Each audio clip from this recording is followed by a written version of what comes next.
The billionaire's voice cut through the marble lobby like breaking glass, sharp, furious Mandarin that no one understood. Graham Whitlock, general manager of the Regency Crown Hotel, stood frozen as millions of dollars evaporated with every misunderstood word. His AI translator had just called Victor Liang's investment proposal confused vegetable arrangement. The Chinese businessman reached for his briefcase, deal dead, when a quiet voice spoke from the shadows, perfect, educated Mandarin that stopped him mid-step. Everyone turned. It was the maid, the woman Graham had ordered to stay invisible, the woman who was about to flip his entire world upside down. I'm Nadia Brooks. This is the story of the day I stopped being invisible. Stay with me until the end and comment what city you're watching from. I want to see how far this journey travels. The morning light hit the Regency Crown Hotel like a spotlight on opening night, turning every window into liquid gold. Graham Whitlock stood in the center of the lobby, hands on hips, surveying his domain with the satisfaction of a man who believed he'd earned his power through sheer force of personality. At 47, Graham had perfected the art of looking important. Designer suit pressed to knife-edge precision, silver at his temples carefully maintained, posture that screamed executive even when he was standing still. No, no, no! His voice ricocheted off the imported Italian marble. The orchids are 3 inches too far left. Move them, now! 2 junior staff members scrambled to adjust the massive floral arrangement, their faces tight with the particular stress of people who knew their boss measured success in millimeters. Graham circled the display like a predator, checking angles, adjusting a single petal, creating the illusion of perfectionism while actually just enjoying the power to make people move at his command. Today wasn't just another day. Today was the day that would save the Regency Crown, and more importantly, save Graham's career from the slow death of irrelevance he'd been feeling for months. Victor Liang was coming.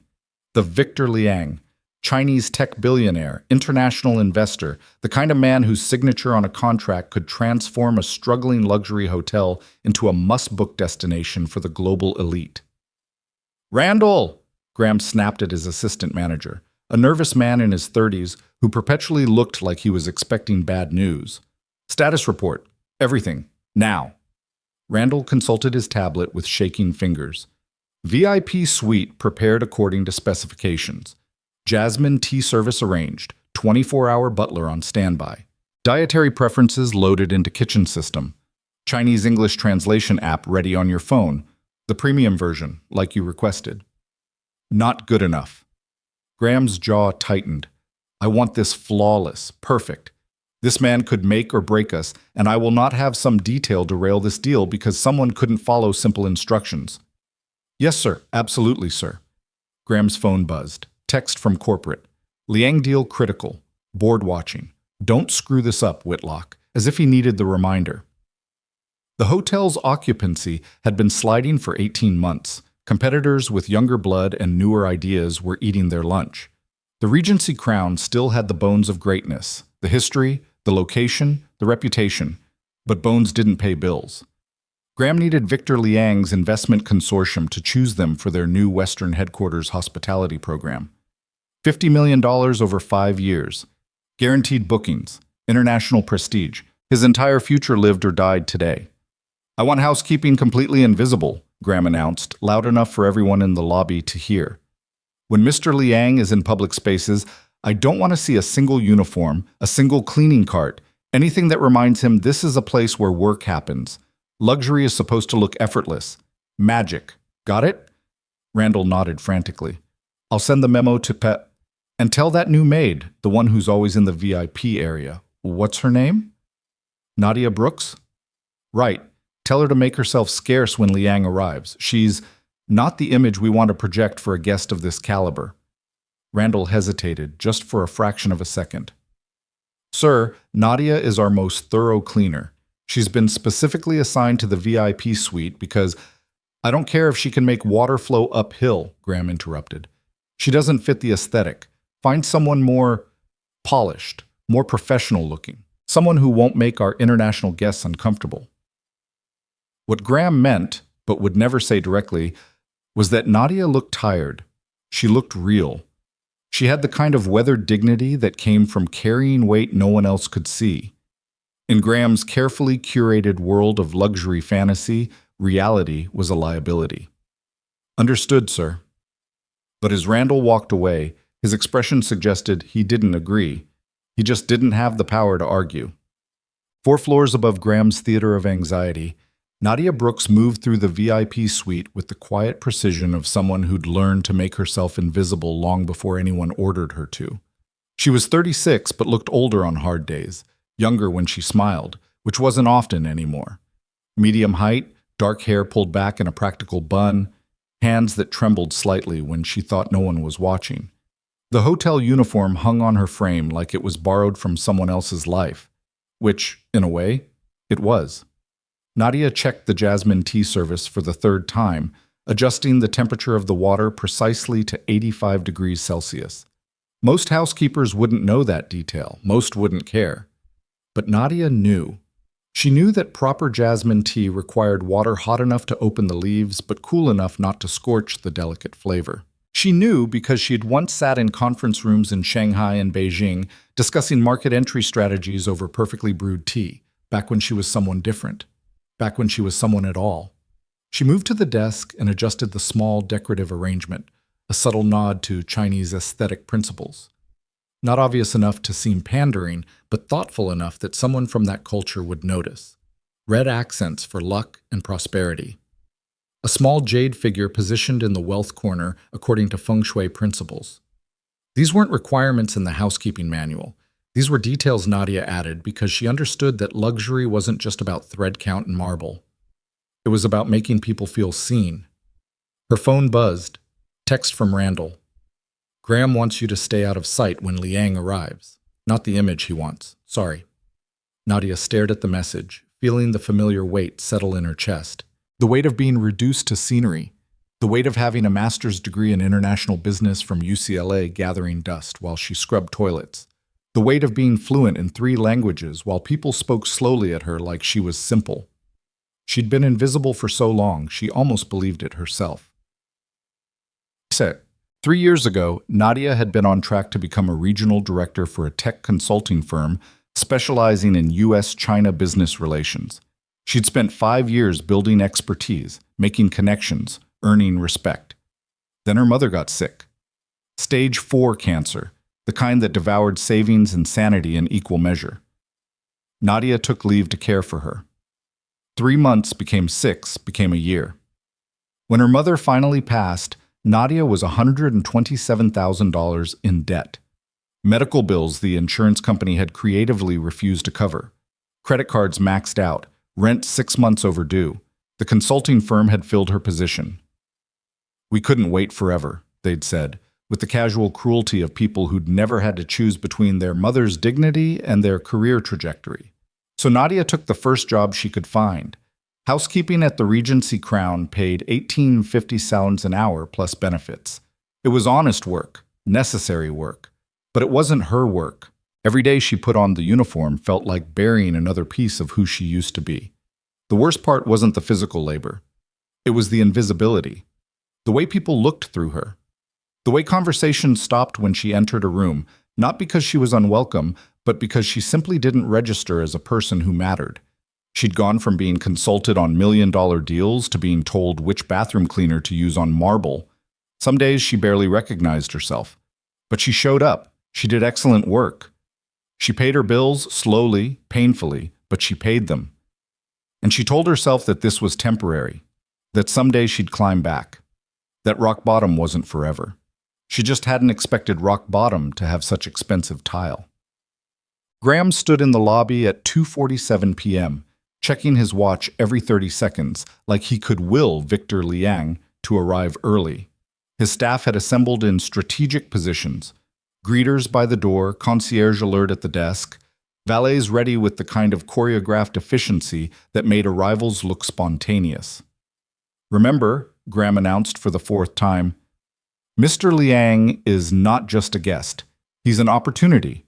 Every interaction matters. Smiles, eye contact, anticipate needs before he expresses them."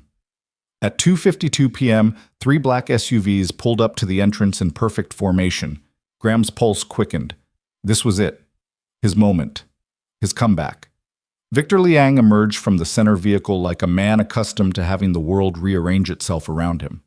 Early 50s, impeccably tailored suit, silver-rimmed glasses that somehow made him look both intellectual and dangerous. He moved with the confidence of someone who'd built an empire from nothing and wasn't particularly impressed by borrowed luxury. Graham rushed forward, hand extended, smile locked at precisely the wattage he'd practiced in the mirror. "Mr. Liang, welcome to the Regency Crown. We are absolutely honored to—" Victor walked past him without breaking stride, speaking rapid Mandarin to his assistant, a sharp-eyed woman in her 30s who carried a tablet and an expression that suggested she'd seen every variety of incompetence and wasn't expecting to be impressed. Graham's smile faltered. He turned to follow, gesturing frantically at Randall. "Mr. Liang, if you'd like to—" Graham tried again. Victor stopped, turned, and spoke directly to Graham for the first time. In Mandarin, fast, efficient, clearly a question. Graham froze. "I'm sorry, could you—" Victor repeated himself, slower but with an edge of impatience that needed no translation. Graham fumbled for his phone, opening the premium translation app he'd specifically purchased for this moment. He held it out. "Just one moment, let me—" Victor spoke again. The app processed. A robotic voice announced, "Where fish swimming schedule importance?" The lobby went silent. Victor's expression didn't change, but something cold flickered in his eyes. He turned to his assistant and said something that made her wince. Then he looked back at Graham and switched to English, heavily accented but perfectly clear. "You invite Chinese investor, but have no one who speaks Chinese?" We have— The app is usually very— Graham was sweating now, actually sweating, dark patches forming under his arms despite the lobby's perfect climate control. "I asked about your hotel's experience with international tax compliance for foreign corporate bookings," Victor said quietly. "Your machine told me about fish." Graham's mind raced. This was disaster. This was catastrophe. This was his career ending in real time. "I apologize profusely, Mr. Liang. We have resources. I can get someone who—" "In China," Victor interrupted. "We have saying. If you invite guests to dinner but have no food, do not blame the guest for leaving hungry." He picked up his briefcase. "Perhaps we look at Mandarin Oriental instead. They, I think, have food." "Wait!" Graham's voice cracked with desperation. "Please, we can arrange for a proper translator. I can have someone here in 20 minutes. We have— 20 minutes I do not have." Victor glanced at his watch, probably worth more than Graham's car. "I have meetings in 3 cities this week. I thought your hotel understood international business. I see now I was wrong." He turned toward the door. His team moved with him like a choreographed unit, $50 million walking away. Graham's future walking away. The board's trust walking away. "Please," Graham said again, and hated how small his voice sounded. "Just give us a chance to—" "Mr. Liang." The voice came from behind them. Soft but clear. Female. Certain. Everyone turned. Nadia stood at the edge of the lobby, still in her housekeeping uniform, hands clasped in front of her like she was trying to make herself smaller, even as she stepped forward. "Nadia, not now," Graham hissed. But she wasn't looking at Graham. She was looking at Victor Liang. And then she spoke. In Mandarin. Fluid, educated, perfect Mandarin that filled the lobby like music. Victor stopped. Actually stopped. His entire posture changed. Nadia continued, still in Mandarin, her voice steady despite the fact that every eye in the lobby was now locked on her. She spoke for maybe 30 seconds. Then she stopped and waited. Victor studied her, really looked at her, maybe the first time anyone in the hotel had actually seen her in months. Then he responded. Also in Mandarin. A question. Nadia answered. They went back and forth, brief exchanges, testing each other. Graham stood frozen, watching his understanding of the world reorganize itself in real time. Finally, Victor smiled. Small, but real. He said something else in Mandarin, and Nadia actually laughed, a sound so unexpected that several staff members visibly startled. Then Victor switched to English and looked directly at Graham. This woman just answered every question I asked, in detail. She explained your city's new foreign investment tax codes, the zoning changes that affect commercial real estate, and the recent updates to federal reporting requirements for international corporate expenses. She also apologized for the confusion and assured me that the Regency Crown takes international business very seriously. Graham's mouth opened, but no sound came out. She did this, Victor continued, while wearing a uniform that suggests you think her job is to clean toilets. He paused. Do you know what her job actually is? She's housekeeping, Graham managed. Wrong. Victor's voice went cold. Her job is to save you from your own incompetence, which she just did. You are welcome. He turned back to Nadia. What is your name? Nadia Brooks, sir. Ms. Brooks, would you please join us for our meeting? I prefer to work with people who can actually communicate. I'm not sure I'm authorized to, Nadia began. I am authorizing you, Victor said. As the guest who is considering giving this hotel a great deal of money, I believe I have that authority. He looked at Graham. Unless you have objection? Graham's face had gone through several colors, red to white to a grayish tone that suggested he was contemplating whether he could fake a medical emergency to escape this moment. No objection, he croaked. Good. Ms. Brooks, please. Victor gestured toward the elevator. Nadia glanced at Graham, at Randall, at the assembled staff all staring at her like she'd suddenly grown wings. Then she straightened her shoulders, lifted her chin, and walked across the lobby toward the elevator, toward the life she used to have, toward the person she used to be. Behind her, Graham stood in the wreckage of his carefully planned performance, watching a maid in a polyester uniform walk into the VIP elevator with a billionaire, watching everything he thought he understood about power and importance crack right down the middle. The elevator doors closed. Victor pressed the button for the top floor. Then he looked at Nadia and spoke again in Mandarin. She understood every word. So, he said, tell me why someone who speaks like you speaks is cleaning rooms instead of running them. Nadia took a breath. This was it. The moment where she could disappear again, make excuses, downplay herself, slip back into invisibility. Or she could tell the truth. She chose truth. Because 3 years ago, my mother was dying, and staying human was more expensive than I could afford, she said, still in Mandarin. And when you're drowning in medical debt, you take the first hand that reaches down, even if that hand only offers you a mop. Victor nodded slowly. Debt is a prison with invisible bars. Yes, but you did not forget who you are. No, sir, I just had to pretend to forget. There's a difference. The elevator climbed. Victor was quiet for a moment, thinking. Then, this hotel does not deserve you. Perhaps not, but it's the hotel that hired me when no one else would. Loyalty to people who cannot see you is not loyalty. It is self-erasure. Nadia didn't have an answer for that. Maybe because he was right. The elevator doors opened onto the VIP floor. Victor's team was already there, setting up tablets and documents in the suite Nadia had prepared that morning. They glanced at her, surprised, then looked to Victor for explanation. He waved them off.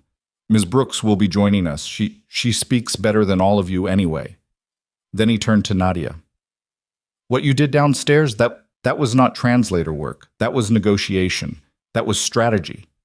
You gave me face in front of incompetent management, but you also made clear this hotel has value worth saving. Smart. I did what needed to be done. Exactly. Victor smiled. In China, we have another saying, gold buried in mud is still gold. Your manager thinks you are mud. Shall we show him he is wrong? For the first time in 3 years, Nadia felt something uncurl in her chest, something that had been sleeping, something that used to be called hope. Yes, she said. Let's. They walked into the suite together, the billionaire and the maid, and somewhere 4 floors below, Graham Whitlock stood in his perfect lobby, staring at the elevator, beginning to understand that the world he'd built on appearances and assumptions was about to come apart at the seams. The afternoon sun slanted through the windows. The city hummed below. And in a VIP suite at the top of the Regency Crown Hotel, an invisible woman began to become visible again. One word at a time. The conference table in the VIP suite was imported mahogany, polished to a mirror finish that reflected the tension in the room like a still pond before a storm. Victor's team had spread documents across its surface: contracts, financial projections, market analyses in both English and Chinese. Nadia stood near the window, her housekeeping uniform suddenly feeling like a costume she'd worn too long, while Victor settled into the head of the table with the casual authority of a man who'd sat at 1,000 such tables and dominated everyone. "Miss Brooks, please sit." Victor gestured to the chair beside him, the position usually reserved for a senior partner or chief negotiator. Nadia hesitated. Through the open doorway, she could see Graham hovering in the hallway, his face a mask of forced calm that barely concealed the panic underneath. Randall stood beside him, whispering urgently. Neither made a move to enter. "Mr. Liang, perhaps I should clarify my position here," Nadia began carefully. "I'm not authorized to negotiate on behalf of the hotel. I'm housekeeping staff. Mr. Whitlock should really be many things he is not," Victor interrupted, switching to English for the benefit of his team. "Please sit. You have already done the most important negotiation, convincing me not to leave. Now I would like to understand what exactly I would be investing in." Nadia sat, feeling the expensive leather chair conform to her back, remembering what it felt like to belong in rooms like this. Victor's assistant, whose name tag read Chen Wei, slid a tablet across to her without comment, but Nadia caught something in the woman's expression, a flicker of recognition, professional to professional, that said, "I see you." "Before we discuss terms," Victor said, his fingers steepled on the table, "I would like Ms. Brooks to give me her honest assessment of this hotel. Not marketing language, not corporate performance. Truth. What are its strengths? What are its failures?" Graham chose that moment to enter, Randall trailing behind like an anxious shadow. "Mr. Liang, I apologize for the delay. I'm prepared now to walk you through our proposal, and I've called for our financial director to—" "I asked Ms. Brooks." Victor didn't look up from the documents in front of him. The air in the room crystallized. Graham's jaw tightened, a muscle jumping in his cheek. "With all due respect, Nadia isn't qualified to speak to the hotel's financial position or strategic direction. She's not part of the management team." "Then perhaps she should be," Victor said quietly. "She is the only person in this building who knew that my investment questions this afternoon concerned tax compliance, zoning regulations, and federal reporting requirements for international corporate partnerships. She is the only person who understood that these are not translation problems. They are competency problems." He looked up then, eyes sharp behind his glasses. "Tell me, Mr. Whitlock, how did you prepare for my visit?" Graham straightened, falling back on rehearsed confidence. "We've spent weeks ensuring every detail meets your expectations. Premium accommodations, personalized service, cultural considerations. You bought a translation app," Victor said flatly. "Among other preparations, yes, we invested in technology to—" "Technology is not preparation. Technology is laziness disguised as innovation." Victor leaned back in his chair. "You knew I was coming. You knew this was a negotiation conducted across cultures, across languages, across different business frameworks. And your solution was to hope a phone application could bridge all of that? The app is highly rated. The app told me I was a fish." Victor's voice remained calm, which somehow made the words more devastating. "In my culture, Mr. Whitlock, face is everything. Dignity is everything. You made me lose face in my own language in front of my team, in a lobby full of your staff. That is not a technology failure. That is a respect failure." Graham's face had gone red. Nadia watched him struggle, saw the exact moment he decided to sacrifice truth for ego. "Mr. Liang, I understand your frustration, but surely you can appreciate that we're operating in an English-speaking environment. It's not reasonable to expect every hotel to have Mandarin-speaking staff available at all. Excuse me." Nadia's voice cut through Graham's sentence like a knife through silk. Both men turned to look at her. "May I speak?" Victor nodded. Graham looked like he wanted to refuse, but couldn't quite figure out how. Nadia took a breath, feeling herself stand on the edge of a cliff she'd been avoiding for 3 years. Jump back into invisibility, or jump forward into whatever came next. She jumped forward.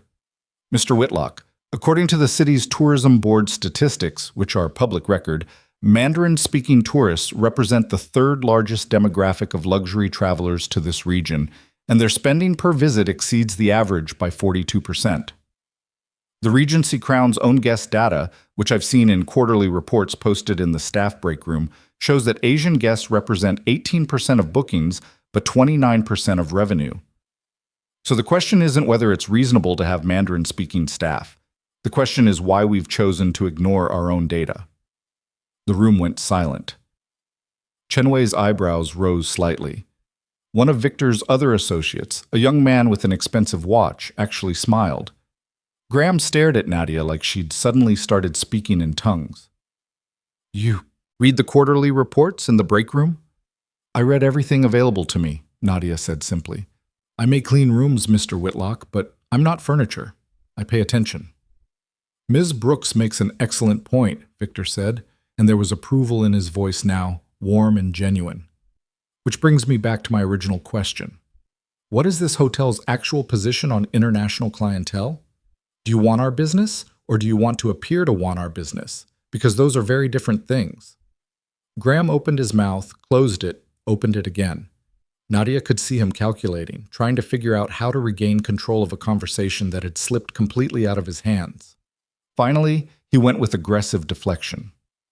"Perhaps we should continue this discussion with appropriate personnel present. Nadia, thank you for your assistance this afternoon, but you must have other duties to attend to. I'll take it from here." It was dismissal, clear, direct, designed to put Nadia back in her box. "No," Victor said. Graham blinked. "I'm sorry?" "No," Victor repeated. "Ms. Brooks stays. In fact, I will make this very simple. I do not negotiate with people who do not respect their own resources. Your hotel has employed someone fluent in Mandarin, educated in international business, clearly capable of strategic thinking, and you have given her a mop. This tells me one of two things. Either you are incompetent at recognizing talent, or you are deliberately wasteful. I do not invest in either. Mr. Liang, I assure you, I am not finished." Victor's voice dropped to a tone that made everyone in the room instinctively straighten. "Here is my proposal. Ms. Brooks remains in this meeting as a consultant. She provides honest assessment of your hotel's strengths and weaknesses. She helps translate not just language, but context, because you clearly need both. If at the end of this discussion, I am satisfied that the Regency Crown understands what international business actually requires, we will proceed with negotiations. If not, I am staying at the Mandarin Oriental tonight, and they will receive the contract you were hoping for." Graham's face cycled through several colors. Nadia could actually see him doing the math, his pride versus $50 million, his authority versus his career survival, his ego versus reality. Money won. It usually did. "Of course," Graham said, voice tight. "We appreciate your unconventional approach.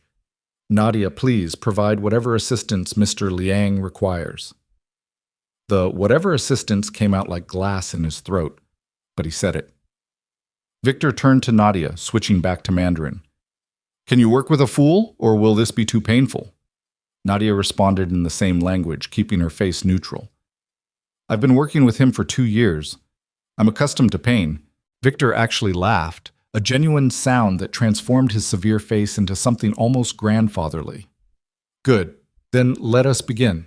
And Ms. Brooks, please be honest. I value truth more than politeness."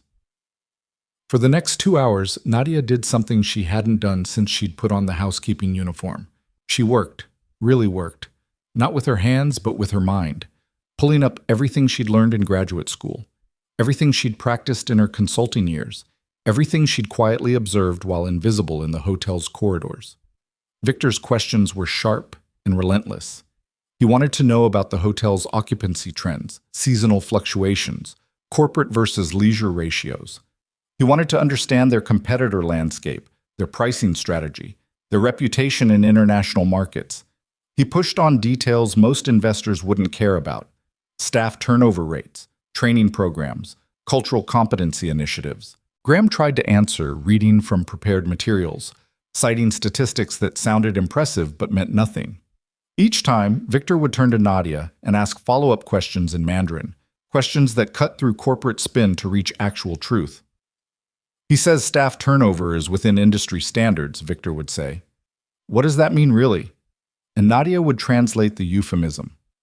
It means housekeeping loses 40% of staff annually because the pay is below living wage and the benefits are minimal. It means we're constantly training new people who leave as soon as they find better options. It means the quality and consistency he's promising you is actually chaos held together by a few experienced workers who haven't found an exit yet. Graham would pale, try to reframe, add context. Victor would listen politely, then ask Nadia another question. He mentions cultural sensitivity training. What training exists? A 30-minute video during orientation that teaches staff to smile at everyone equally and avoid discussing politics or religion. There's nothing about actual cultural practices, business customs, communication styles, or practical competency in serving international guests. The restaurant offers international cuisine? The restaurant offers what the executive chef calls globally inspired dishes, which means he adds ginger to things and calls them Asian.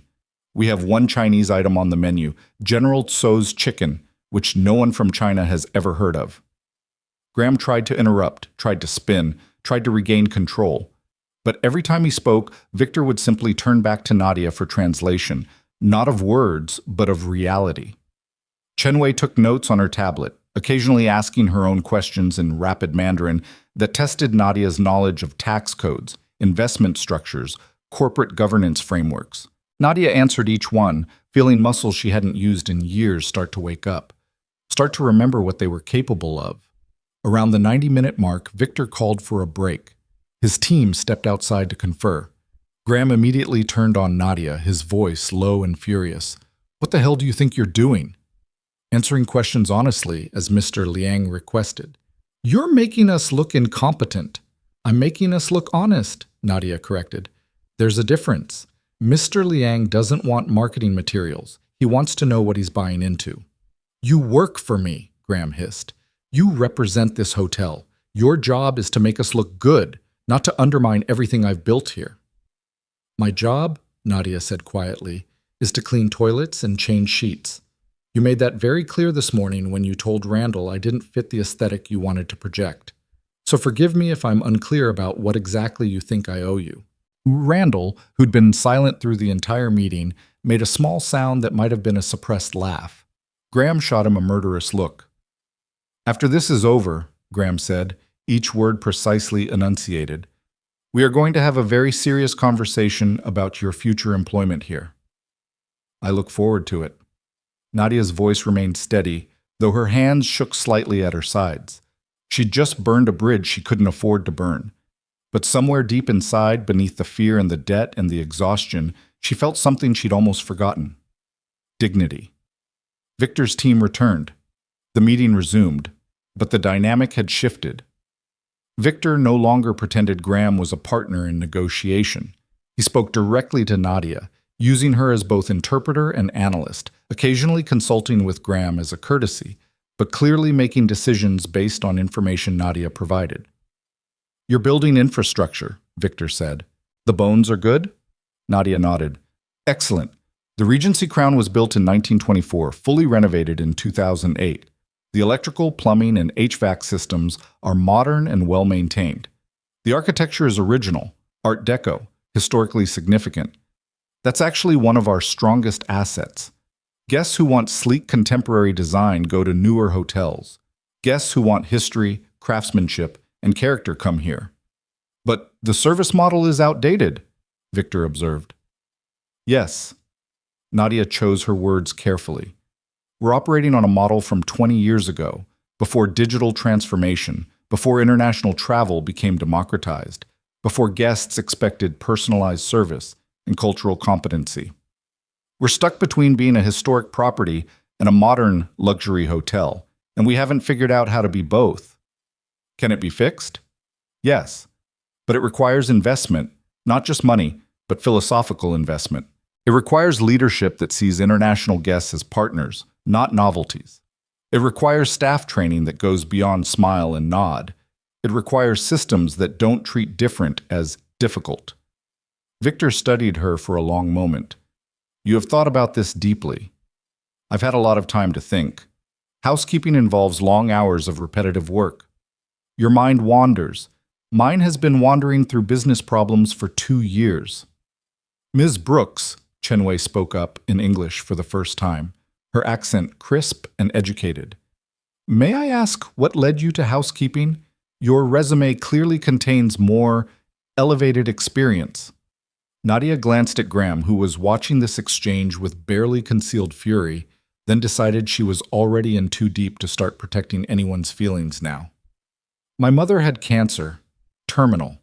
I took leave from my consulting position to care for her. When she died, I was $127,000 in debt for medical expenses. The consulting firm had filled my position. I applied for similar roles, but explaining a 2-year gap in employment while also acknowledging massive debt makes you radioactive to employers. So I took the first job I could get that paid regularly and offered health insurance. This one. The room was silent. Chenwei's expression softened. Even Graham looked uncomfortable. The American healthcare system, Victor said quietly, is very efficient at destroying lives. I am sorry for your loss. Thank you. But I'm not sorry that circumstances brought you to this hotel today. Sometimes disaster creates opportunity. Though I think perhaps you are the opportunity, and this hotel is the disaster. One of Victor's younger associates actually snorted, then tried to cover it with a cough. Victor stood, signaling the meeting's conclusion. Mr. Whitlock, here is my assessment. Your hotel has significant potential. The location is excellent. The property itself is beautiful. The name still carries weight. But your operation is mediocre, your cultural competency is non-existent, and your leadership is blind to resources standing directly in front of you. This does not inspire confidence. Graham stood as well, scrambling to salvage something. Mr. Liang, I understand today didn't go as planned, but I assure you we can address every concern you've raised. We're committed to excellence, and we would be honored to— I am not finished, Victor said again, and Graham's mouth snapped shut. However, Ms. Brooks has demonstrated something important. She has shown me that this hotel, despite its current management, contains the seeds of what I need. Intelligence, capability, understanding. These cannot be purchased. They must be discovered and developed. He turned to Nadia. Ms. Brooks, I have a question for you. If you were not cleaning rooms, what would you be doing? Nadia didn't hesitate. I'd be fixing everything that's broken here. I'd implement real cultural training. I'd develop partnerships with international travel agencies. I'd redesign the guest experience to acknowledge that luxury means different things to different cultures. I'd hire multilingual staff not as novelty, but as necessity. I'd turn this place from a beautiful museum into a living, breathing connection point for global travelers. Good, Victor smiled. Then here is my proposal. I will commit preliminary investment, $5 million over 1 year, with option to extend to the full $50 million over 5 years if performance metrics are met. But I have 3 conditions. Graham leaned forward eagerly. Of course, whatever you need. First condition.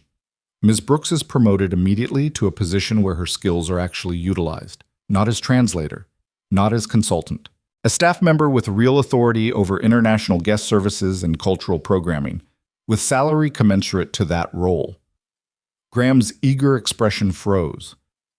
Second condition. You implement comprehensive cultural competency training for all guest-facing staff within 90 days, with Ms. Brooks designing and overseeing the program. Third condition.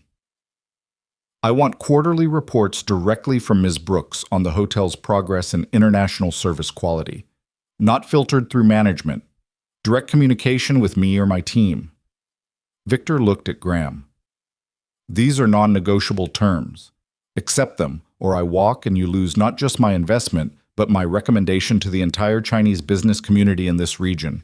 I promise you, word travels very fast among people who do not wish to experience what I experienced this afternoon. Graham stood very still. Nadia could see the calculation happening behind his eyes. Rage versus survival, ego versus money, the desire to refuse versus the impossibility of refusing. $50 million, his career, his future. All dependent on saying yes to a deal that placed a maid above him in authority, at least in one critical domain. I'll need to consult with corporate, Graham said finally. You have until tomorrow morning, Victor replied. I am staying here tonight, in the suite Miss Brooks prepared, which is perfect, by the way. The jasmine tea temperature was precise, the cultural details were thoughtful, and the positioning of decorative elements showed genuine understanding of feng shui principles. These details tell me that at least one person in this building knows what they are doing. He nodded to Nadia. I will see you at breakfast tomorrow, Ms. Brooks. I hope you will still be employed here, because if you are not, my investment certainly will not be. With that, Victor and his team swept out of the conference room, leaving Graham and Nadia standing on opposite sides of the mahogany table that now felt less like furniture and more like a battlefield. Graham stared at her for a long moment. When he finally spoke, his voice was controlled acid. You've been planning this. You set me up. No, Nadia said honestly. I answered a question because walking away from someone who needed help felt wrong. Everything after that was him, not me. You made me look like a fool. You made yourself look like a fool. I just refused to lie about it. I could fire you right now for insubordination, for undermining management, for saving a $50 million deal. Nadia kept her voice steady. Go ahead, call corporate. Tell them you fired the person who rescued the Liang investment minutes after the investor specifically demanded she be promoted. See how that conversation goes. Graham's hands clenched into fists at his sides. You think you've won something here. You think one afternoon changes anything, but you're still the same person who was scrubbing toilets this morning. And after Liang leaves, after his investment is secure, we'll see how necessary you really are. He walked out, leaving Nadia alone in the conference room with Randall, who'd remained silent through the entire confrontation. That, Randall said quietly, was the most incredible thing I've ever seen. Nadia's legs suddenly felt weak. She sat down hard in one of the expensive chairs. I think I just destroyed my life. Or saved it, Randall offered. Hard to tell with explosions. Sometimes you can't see what you've built until the smoke clears. He's going to make this hell for me, isn't he? Even if corporate approves the promotion, Graham will find ways to... Probably, Randall agreed. He's petty and vindictive and absolutely terrified right now. But Nadia? He smiled. You were magnificent, and whatever happens next, at least you got to be yourself again, even if just for one afternoon. That counts for something. Nadia looked down at her hands, still trembling slightly. Somewhere below, the hotel hummed with its evening routines, guests checking in, staff preparing for dinner service, the 1,000 invisible tasks that kept luxury looking effortless. Tomorrow, she might be unemployed. Or she might be stepping into a role she'd thought she'd lost forever. Or she might be trapped in some horrible limbo between the two, depending on Graham's mood and corporate's calculations. But tonight, for the first time in 3 years, she'd stopped being invisible. And she'd forgotten how good that felt. How terrifying. How absolutely, irrevocably necessary. She stood, smoothed her uniform one last time, and walked out of the conference room into whatever came next. The elevator ride down felt longer than it should have, each floor a small eternity where Nadia could feel the adrenaline beginning to drain from her system, replaced by the cold reality of what she'd just done. The doors opened onto the service corridor, the back hallways where housekeeping staff moved invisibly between floors, where the machinery of luxury hid from guest eyes. Her world. Or at least, it had been her world until 2 hours ago when she'd opened her mouth and changed everything. Maria was restocking her cart near the linen closet, the older woman's weathered hands moving with the efficiency of 20 years' experience. She looked up as Nadia approached, and her eyes widened. Mija, what happened? Everyone's talking. They're saying you went upstairs with the Chinese man, that Graham is furious, that... Maria grabbed Nadia's arm, her grip tight with concern. Tell me you didn't get fired. I don't know what I got, Nadia said honestly. Her voice sounded strange to her own ears, hollow and distant. Maybe fired, maybe promoted, maybe both somehow. Start from the beginning, slowly. So Nadia told her, leaving out nothing. The failed translation, Victor's anger, her decision to step forward, the meeting that followed, Graham's barely contained rage, Victor's ultimatum. Maria listened without interrupting, her expression cycling through shock, pride, fear, and something that looked almost like grief. You spoke up, Maria said finally. After all this time being quiet, you spoke up. I couldn't watch him throw away $50 million because he was too proud to admit he needed help. No, mija, you couldn't watch yourself disappear one more time. Maria's eyes were wet. I've watched you shrink for 2 years. Watched you make yourself smaller and smaller, like maybe if you took up less space, the world would hurt you less. Today you took up space again. Today, I might have committed career suicide. Maybe. But at least you'll die standing up instead of on your knees scrubbing floors. Maria squeezed her hand. I'm proud of you. Even if Graham fires you tomorrow, I'm proud of you today. They stood there in the service corridor, two women in identical uniforms having entirely different experiences of the same job, until Maria's radio crackled with a room request, and she had to go. Nadia watched her push her cart down the hallway, the wheels squeaking slightly, a sound so familiar it usually faded into background noise, but tonight it sounded almost mournful. Her own shift was technically over, but going home felt impossible. Home was a studio apartment in a building with thin walls and unreliable heating, a place where she microwaved dinners and watched the debt balance on her laptop screen refuse to shrink despite every payment. Home was where she was alone with the question of who she'd become and whether she'd ever find her way back to who she'd been. Instead, she found herself walking through the hotel, still in uniform but moving differently, not with the invisible efficiency of staff, but with the observant assessment of someone seeing the place with new eyes. Or maybe old eyes. The eyes she used to have when she walked into hotels as a consultant, cataloging strengths and weaknesses, imagining possibilities. The lobby was transitioning to evening mode, lighting dimmed to warm amber, the energy shifting from daytime efficiency to nighttime elegance. Guests in evening wear drifted toward the restaurant. The bar was filling with the after-work crowd, their laughter rising and falling like music. Everything looked perfect from the outside. But Nadia saw the cracks now, couldn't unsee them. She saw the front desk staff speaking slowly and loudly to a Japanese couple, as if volume could bridge a language gap. She saw a Middle Eastern family being directed to the restaurant without anyone mentioning that the kitchen's halal options were really just vegetarian dishes with a prayer. She saw an elderly Chinese woman asking a question in Mandarin while the concierge smiled helplessly and pointed at things randomly, both of them trapped in a failure of communication that shouldn't exist in a hotel claiming international sophistication. Victor was right. The bones were beautiful, but the soul was missing. Or maybe not missing, maybe just ignored, pushed into service corridors and housekeeping uniforms, made invisible by people who couldn't see value in anything that didn't fit their narrow definition of important. Nadia. Randall's voice came from behind her. He looked tired, his tie loosened, jacket slung over one arm. Graham wants to see you. His office. Now.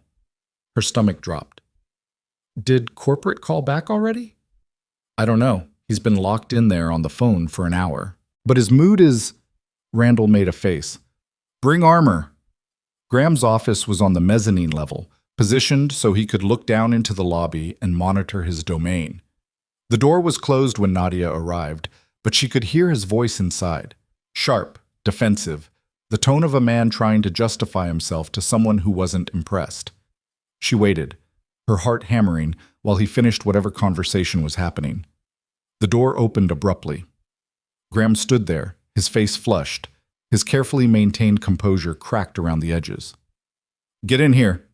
She walked past him into the office. Dark wood, leather furniture, ego displayed in the form of awards and photos with minor celebrities who'd stayed at the hotel over the years. Graham closed the door and stood with his back to it, arms crossed. That was Robert Chen, he said. Senior VP of Operations. He's reviewed Liang's proposal. Nadia said nothing, just waited. Corporate is extremely interested in the investment. Extremely. The board has been pushing for international expansion, and Liang's network in the Asian business community could open doors we've been trying to pry open for years. Graham's jaw worked. Chen asked me to explain why we didn't have Chinese language capabilities already in place, given our stated commitment to international clientele. I told him we'd been recruiting but hadn't found suitable candidates. He asked why we hadn't considered promoting from within. I told him we didn't have anyone qualified. And then he asked about me, Nadia guessed. And then he asked about me, Graham confirmed, his voice bitter. Wanted to know why someone with your background was in housekeeping.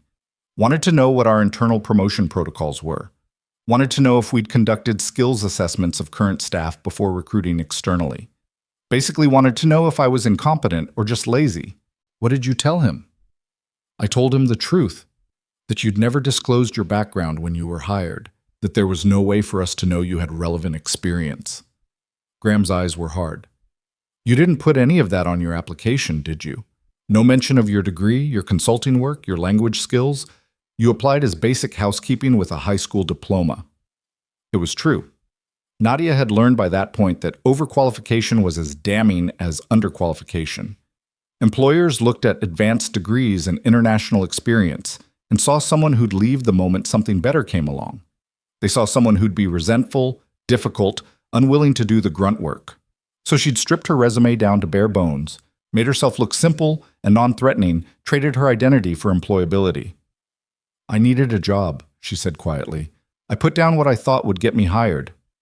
Well, congratulations. Your deception has now made me look like I can't manage my own staff.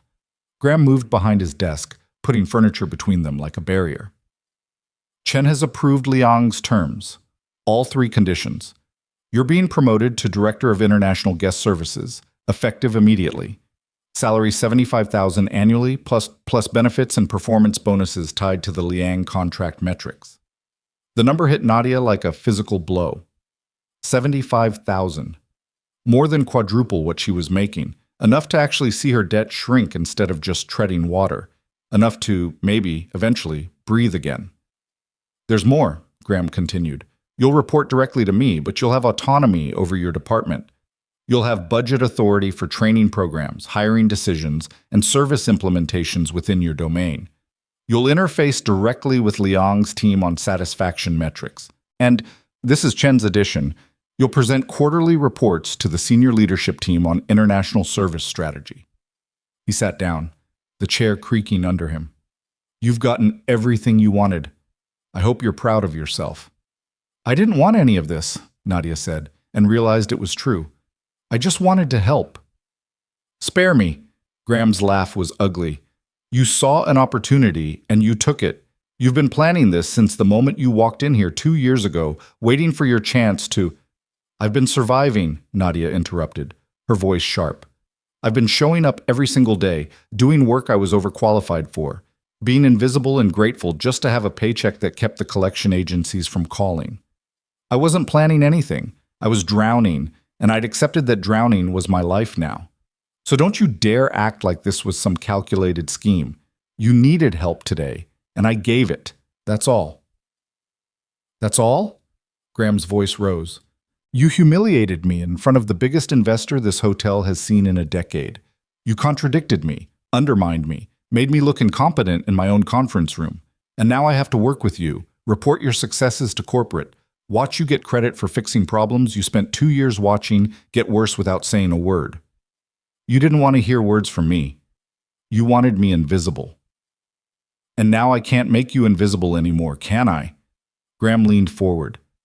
Here's how this is going to work. You have your promotion, you have your salary, you have your direct line to Victor Liang, but you work for me. And I will make sure every success is framed as executing my vision, every failure is hung around your neck, and every moment of this arrangement reminds you that you might have the title, but I have the power. Nadia held his gaze. Is that supposed to scare me? It's supposed to make you understand reality. You won a battle today, Nadia. But the war isn't over, not even close. I'm not fighting a war with you, Graham. I'm trying to help this hotel succeed. Same thing, he said coldly. Same thing. There was nothing more to say. Nadia turned to leave, her hand on the doorknob when Graham spoke again. One more thing. Your office will be the converted storage room on the 3rd floor. Small, no windows, but it's what's available. You'll make it work. Of course. One last petty cruelty, because men like Graham couldn't help themselves. Fine. And Nadia? She looked back. Graham's smile was thin and joyless. Welcome to management. She walked out into the mezzanine, legs shaking, head spinning. $75,000. Director of International Guest Services. Her own department. It was everything she'd lost 3 years ago, handed back to her in a package she'd never imagined possible. But it was also a target on her back, a position earned in conflict, a daily battle with a man who'd made it clear he considered her existence an insult to his authority. Below in the lobby, she could see the Japanese couple from earlier, still struggling to communicate with the front desk. The concierge had given up and was just nodding and smiling, that universal gesture of helplessness dressed up as hospitality. Tomorrow, Nadia realized, that would be her problem to solve, her responsibility, her job to make sure guests like that never felt invisible again. Tomorrow. But tonight, she needed to go home and figure out how to explain to herself that her life had just changed in ways she couldn't fully comprehend yet. She was almost to the employee exit when her phone buzzed.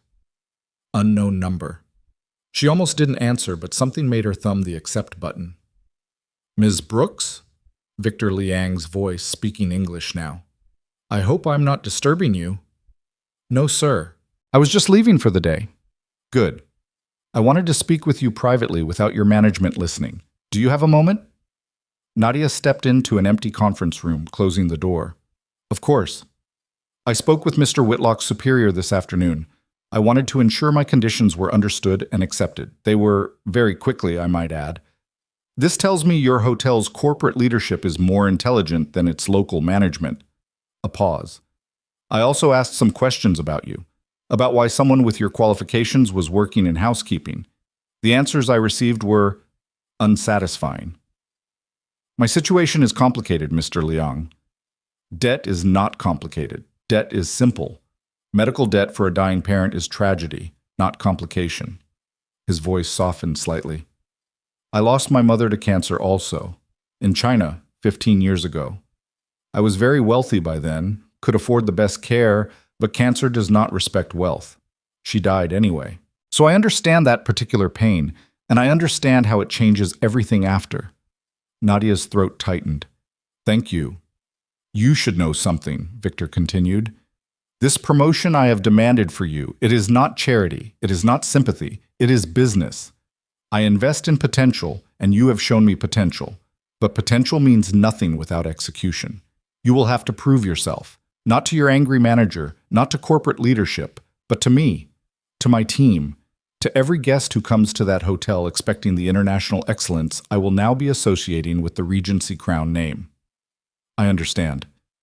Do you? He sounded genuinely curious.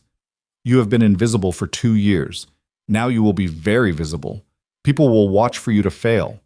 They will hope for you to fail because your success makes their previous blindness inexcusable. This is not a comfortable position. Mr. Liang, I've been uncomfortable for 3 years. At least now I'll be uncomfortable while doing something that matters. He laughed, that same genuine sound from the meeting. Good answer. One more thing, Ms. Brooks. I am staying 3 nights at your hotel. I will be watching how staff treats you, watching how management supports or sabotages you, watching what you do with the opportunity you have been given. At the end of 3 days, I will decide if my investment is wise or foolish. The contract can always be canceled. The weight of that statement settled on Nadia's shoulders. 3 days. She had 3 days to prove she could be the person Victor thought she was, the person she used to be, the person she'd buried under debt and uniforms and survival. I won't disappoint you, she said. Then I will see you at breakfast tomorrow, 7 o'clock. Bring ideas, Miss Brooks, and bring courage. You will need both. He hung up. Nadia stood in the empty conference room, phone still pressed to her ear, listening to dead air. Through the window, she could see the city lights beginning to glow as evening deepened into night. Somewhere out there, people were living normal lives, coming home from normal jobs, eating normal dinners, going to bed with normal worries. She'd spent 3 years desperately wanting that normalcy back. Now she had a chance at something different. Not normal, not safe. But maybe, possibly, actually hers. She walked to the employee locker room, changed out of her uniform for what might be the last time, and folded it carefully before placing it in her locker. The fabric smelled like industrial detergent and the particular scent of hotel corridors, air conditioning and carpet cleaner, and the ghost of 1,000 rooms she'd made perfect for people who never saw her. Tomorrow, she'd need different clothes. Professional clothes. She hadn't worn a suit in 3 years, wasn't even sure the one she owned still fit. But she'd figure it out. She'd figured out how to survive losing everything. Surely she could figure out how to survive getting something back. Maria was waiting by the exit, still in uniform, clearly having delayed her own departure. "Well?" "I'm promoted," Nadia said. "Director of International Guest Services. 75,000 a year." Maria's face transformed, joy and relief and pride all mixing together. She pulled Nadia into a fierce hug that smelled like fabric softener and eucalyptus lotion. "I knew it. I knew when you came down those stairs earlier that everything was different. Mija, this is your miracle. Or my disaster. Too early to tell." "Same thing sometimes," Maria said wisely. "The best things in life usually scare us first. That's how you know they matter." She pulled back, hands on Nadia's shoulders. "You promise me something. Tomorrow, when you walk in here in your fancy clothes and your fancy title, you remember who you are. You remember us, the invisible people, because you're not invisible anymore, but we still are. And we need someone up there who remembers what that feels like." "I promise," Nadia said, and meant it with everything she had. They walked out together into the cool evening air, two women whose paths had intersected in a place neither of them would have chosen, but both of them had needed. At the corner, they went separate directions. Maria to the bus stop, Nadia to the subway that would take her back to her small apartment and her uncertain future. The train was crowded, full of people tired from their days, checking phones, avoiding eye contact, existing in that particular urban anonymity where you're surrounded by humanity but utterly alone. Nadia found a seat near the door and watched the city blur past the windows, lights and darkness trading places in rhythmic intervals. Her phone buzzed again. This time it was an email from HR, official and formal, confirming her new position, her new salary, her start date of tomorrow morning at 8 a.m. Instructions to report to Graham's office for orientation. Benefits package attached. Direct deposit information requested. It was real. Actually real. Not a fever dream born of desperation and adrenaline. Real.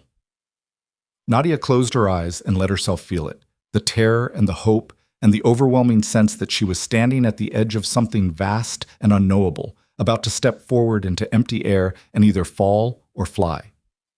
She thought about her mother, who'd spent her final months worried about what would happen to Nadia after she was gone. Who'd apologized through morphine haze for being expensive to love.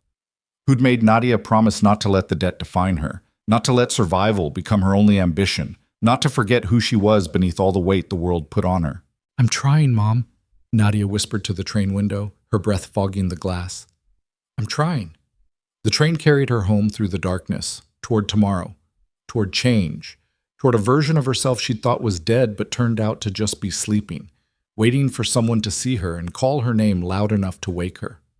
Behind her, the Regency Crown Hotel glowed against the night sky, all its windows bright with borrowed light, its lobby humming with the invisible labor of people no one noticed, its future suddenly, terrifyingly, partially resting on the shoulders of a woman who'd spent 2 years learning how to disappear and now had to remember how to be seen. The subway had deposited Nadia at her stop just after 9, and she'd climbed the stairs to street level, feeling like gravity had somehow increased during her ride home. Her studio apartment was in a building that had once been elegant. You could see it in the carved molding around the entrance, the brass mailboxes tarnished but still bearing ornate scrollwork. But time and neglect had turned elegance into shabby exhaustion. The hallway smelled like cooking grease and old carpet, sounds of television and arguments bleeding through thin walls. Inside, her apartment was neat because she couldn't afford clutter, minimal because she'd sold anything with resale value during the worst months after her mother died. A futon that served as both couch and bed, a small table with one chair, a kitchenette where she microwaved meals and brewed cheap coffee. The only extravagance was books, stacked in corners, lining the windowsill, borrowed from the library, and read until their return date forced her to let them go. She'd stood in front of her closet, really just a tension rod with a curtain, and pulled out the single suit she'd kept. Charcoal gray, professional, the fabric quality good enough that it had survived 3 years of storage without falling apart. She tried on the jacket. It hung differently now, her shoulders less defined, her frame thinner than when she'd bought it for client presentations in what felt like another lifetime. But it would work. It had to work. At midnight, she'd finally tried to sleep, but her mind spun like a hamster wheel, going nowhere. $75,000. Her own department. 3 days to prove herself to Victor Liang. Graham's barely concealed hostility. The weight of expectation from Maria and probably every other staff member who'd watched her disappear upstairs with a billionaire and come back transformed. The terror that she'd forgotten how to be the person this job required. The equal terror that she'd remembered, but nobody else would believe it. She'd finally drifted off around 3 and woken at 5:30 to her phone alarm, gritty-eyed and exhausted, but running on something beyond adrenaline. Maybe purpose, maybe fear, probably both mixed together until they were indistinguishable. Now, at 7:45 on her first day as Director of International Guest Services, Nadia stood outside the Regency Crown Hotel, watching early morning light paint the building gold, and for a moment she couldn't make herself walk through those doors. This was it. The moment where she stopped being invisible, where she became a target, where she risked everything she'd barely managed to hold on to. But standing still was just another way of disappearing, so she walked forward.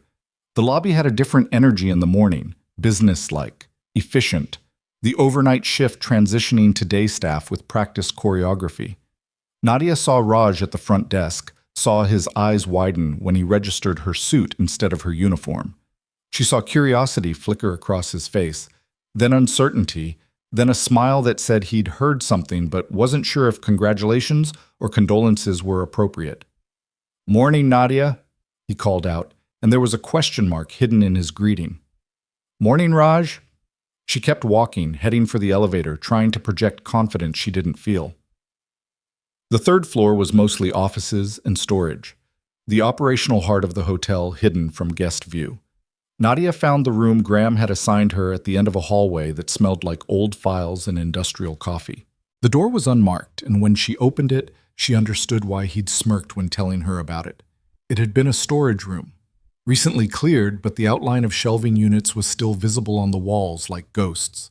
No windows, just fluorescent lighting that hummed with the particular frequency that gave people headaches. A metal desk that looked salvaged from a 1970s government office. A rolling chair with a broken wheel. A filing cabinet with a drawer that hung crooked. The whole space was maybe 8 by 10 feet, and the air conditioning vent rattled like it was considering giving up entirely. Nadia set her bag down on the desk and felt something close to laughter bubbling up, the kind that bordered on hysteria. Director of International Guest Services, $75,000 a year, and an office that said more clearly than words that Graham Whitlock was going to make every single day a battle. "Well," she said to the empty room, "at least it's mine." She spent the next hour trying to make the space functional, desk cleared, chair adjusted as much as its broken wheel allowed, her laptop set up and connected to the hotel's Wi-Fi after 3 different password attempts. She'd brought a small photo of her mother, taken the year before she got sick, and set it where she could see it. A reminder of why she was doing this, what she was fighting for. At exactly 8 o'clock, her desk phone rang, an internal extension she hadn't known existed until that moment. "Brooks," she answered, trying on her new professional voice. "Graham, my office. Now." He hung up without waiting for acknowledgement. She took the stairs up to the mezzanine, using the physical movement to center herself. Graham's door was open, but he was on the phone, so she waited in the doorway until he waved her in with obvious irritation. "I understand your concerns, but the decision has been made at the corporate level," he was saying to whoever was on the other end. "No, I don't particularly like it either, but we serve at the pleasure of the board, don't we?" A pause. "Yes, she's standing right here. I'll make sure expectations are clear." He hung up and looked at Nadia like she was something unpleasant he'd found on his shoe. "That was the senior VP again. Apparently you're the only thing anyone at corporate wants to talk about this morning. Congratulations. You're famous." "I'm just trying to do my job." "Your job," Graham said, leaning back in his expensive chair, "is to make Victor Liang happy so he doesn't pull his investment. That's it. That's the entire job description. I don't care how you do it. Translate for him, teach him to line dance, perform interpretive dance, about international tax law, whatever keeps him signing checks." "I think the job is more than that." "You're wrong. Everything else, the training programs, the cultural initiatives, the grand vision you sold him on, that's window dressing. Corporate wants Liang's money. They'll tolerate your experiments as long as the money flows. The second it doesn't, you're back in a uniform. Understand? Nadia chose her words carefully. I understand that you see it that way, but I think Mr. Liang's investment is contingent on real change, not performance art. He's not stupid. He'll know if we're just checking boxes. Graham's jaw tightened. Here's what's going to happen. You have access to a discretionary budget of $25,000 for the quarter. Any expenditure over $500 requires my approval. You can hire 2 staff members, bilingual guest services associates, whatever title makes you feel important. You'll submit weekly progress reports to me, and I'll filter them for corporate. You do not go around me. You do not speak directly to senior leadership unless I'm present. And you absolutely do not make promises to Victor Liang that you can't keep. He asked for direct communication, Nadia reminded him. That was one of his conditions. Then you'll copy me on every communication. I need to know what you're telling him before he comes to me with questions I can't answer. Graham pulled out a file folder and slid it across the desk. This is everything we have on international guest demographics for the past 2 years. Numbers, complaints, service requests. You'll find it incomplete because, frankly, we haven't been paying attention. That's your problem to fix now. Nadia took the folder, thumbed through it. The data was sparse, poorly organized, and at least 6 months out of date. But it was a starting point. I'll need access to the full reservation system, she said. Guest histories, booking patterns, service notes. I can't design effective programs without understanding who we're serving. Fine. I'll have it set up your credentials. Graham stood, signaling the meeting was over. One more thing, Nadia. Don't get comfortable. This promotion is contingent on Liang's satisfaction. You're only as valuable as his last signature on a contract. Remember that when you're tempted to think you've actually earned something here. She walked out before she said something that would confirm every assumption he had about her being a threat to his authority. Back in her windowless office, she opened the file and started reading, making notes, identifying patterns in the sparse data. International guests complained about language barriers, cultural misunderstandings, and service that felt generic rather than personalized. Not exactly shocking insights, but seeing it documented was something. Her phone buzzed. Text from an unknown number. Breakfast? Restaurant. Corner table. VL Victor Liang. Right. She'd almost forgotten, or maybe she'd been trying not to think about it. The man who'd restructured her entire life was waiting to have breakfast with her, and she had approximately 15 minutes to prepare. The hotel restaurant was elegant in that understated way. Expensive places managed, white tablecloths, fresh flowers, morning light filtered through gauze curtains. Victor sat at a table that gave him a view of both the entrance and the kitchen, his tablet open, reading glasses perched on his nose. Chen Wei sat beside him, already working through documents on her own device. Ms. Brooks, Victor greeted her in English, gesturing to the empty chair across from him.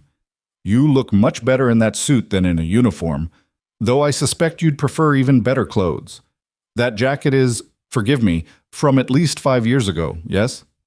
Nadia felt heat rise in her cheeks but forced herself to meet his eyes. 6 years actually. I haven't had occasion to buy professional clothing recently. Understandable. We will fix that. He waved a hand like buying new clothes was as simple as ordering coffee. But first, breakfast. Have you eaten? Not yet. Good. The hotel's breakfast menu is acceptable, if unimaginative. I've ordered a selection. We'll share. He poured her tea, jasmine, she noticed, the same blend she'd prepared in his suite, and watched as she added nothing to it, drinking it plain. You know tea. I know a lot of things that haven't been useful lately. That changes today. Victor set his tablet aside. Tell me, what did your manager say this morning? And please, be honest. I am not asking for diplomacy. Nadia glanced at Chen Wei, who looked up from her work with an expression of polite interest that suggested she missed nothing. He made it clear that my job is to keep you happy, so you don't pull your investment. Everything else is secondary. Victor nodded like this confirmed his expectations. And what do you think your job is? I think my job is to fix systemic problems in how this hotel serves international guests. Keeping you happy is a byproduct of doing that well, not the primary objective. Good answer. Wrong priority, though. Victor leaned forward. Your first job is survival. You're in hostile environment. Your manager wants you to fail. Some of your colleagues will resent your promotion. Others will assume you slept your way into it or manipulated me somehow. You are woman. You are young enough. You came from nothing. All of this makes you vulnerable to very ugly assumptions. The bluntness was jarring, but Nadia appreciated it. So what do you suggest? Document everything. Every conversation, every directive, every obstacle Graham puts in your way. Build a case so when, not if, but when, he tries to sabotage you, you have evidence that the failure was his, not yours. Victor accepted a plate from the arriving waiter, nodded his thanks. Also find allies. You cannot do this alone. Who in this hotel has power that does not come from Graham? Nadia thought about it. The head chef, Marcus. He's been here 15 years and has a following. If the restaurant succeeds, he gets credit regardless of what Graham says. Evelyn in HR, she's corporate's eyes and ears, reports directly to regional. And Samuel, the night manager. He runs the building 12 hours a day without Graham breathing down his neck. He knows how things actually work. Smart observations. Cultivate these relationships. Victor served himself from the shared plates. Dim sum, congee, fresh fruit, yogurt. Now, tell me about your first priority. What will you do today that makes meaningful difference? Nadia had been thinking about this since she woke up. I'm going to talk to every bilingual staff member in this hotel. Housekeeping, kitchen, front desk, maintenance, anyone who speaks another language. I need to know what languages we have access to and who's been silently compensating for our failures. Chenwei looked up at that, something like approval in her expression. Good, Victor said. And then? Then I'm going to create a simple database. Names, languages, proficiency levels, availability. So the next time a guest needs help, we're not scrambling. We have resources. And Graham will say this is waste of time. Probably, but it costs nothing except my labor, and I can do it in a day. By tomorrow, we'll have capability we didn't have yesterday. That's measurable progress. Victor smiled. You think like consultant. That will serve you well. But remember, consultants give advice and leave. You must stay and implement. That is much harder. They ate in comfortable silence for a few moments. The food was excellent, and Nadia realized she'd skipped dinner the night before, had been running on anxiety and coffee. Her body was sending urgent signals that this was the first real meal it had seen in 24 hours. May I ask you something personal? Victor said suddenly. Of course. Why did you hide? For 2 years you had skills this hotel needed. You saw problems every day, yet you said nothing. Why? Nadia set down her chopsticks, considering how to answer honestly. Because I'd learned that being overqualified was a liability, that speaking up meant being labeled difficult, that survival meant making yourself small and grateful and invisible. When you're drowning in debt and one paycheck from homelessness, you don't risk the hand that's keeping you afloat, even if that hand is also pushing you underwater. Fear, Victor said simply. Yes. Fear. And yesterday? Yesterday I was more afraid of watching someone else suffer from incompetence I could fix than I was of the consequences of speaking up. Sometimes you reach a point where staying silent costs more than taking the risk. Victor nodded slowly. In China, we have a saying, a spark can start a prairie fire. You were the spark yesterday. Now we will see if this hotel can burn away its old ways or if it will just suffocate the flame. He finished his tea. I'm leaving this afternoon for meetings in 2 other cities. I return in 3 days. When I return, I want to see progress.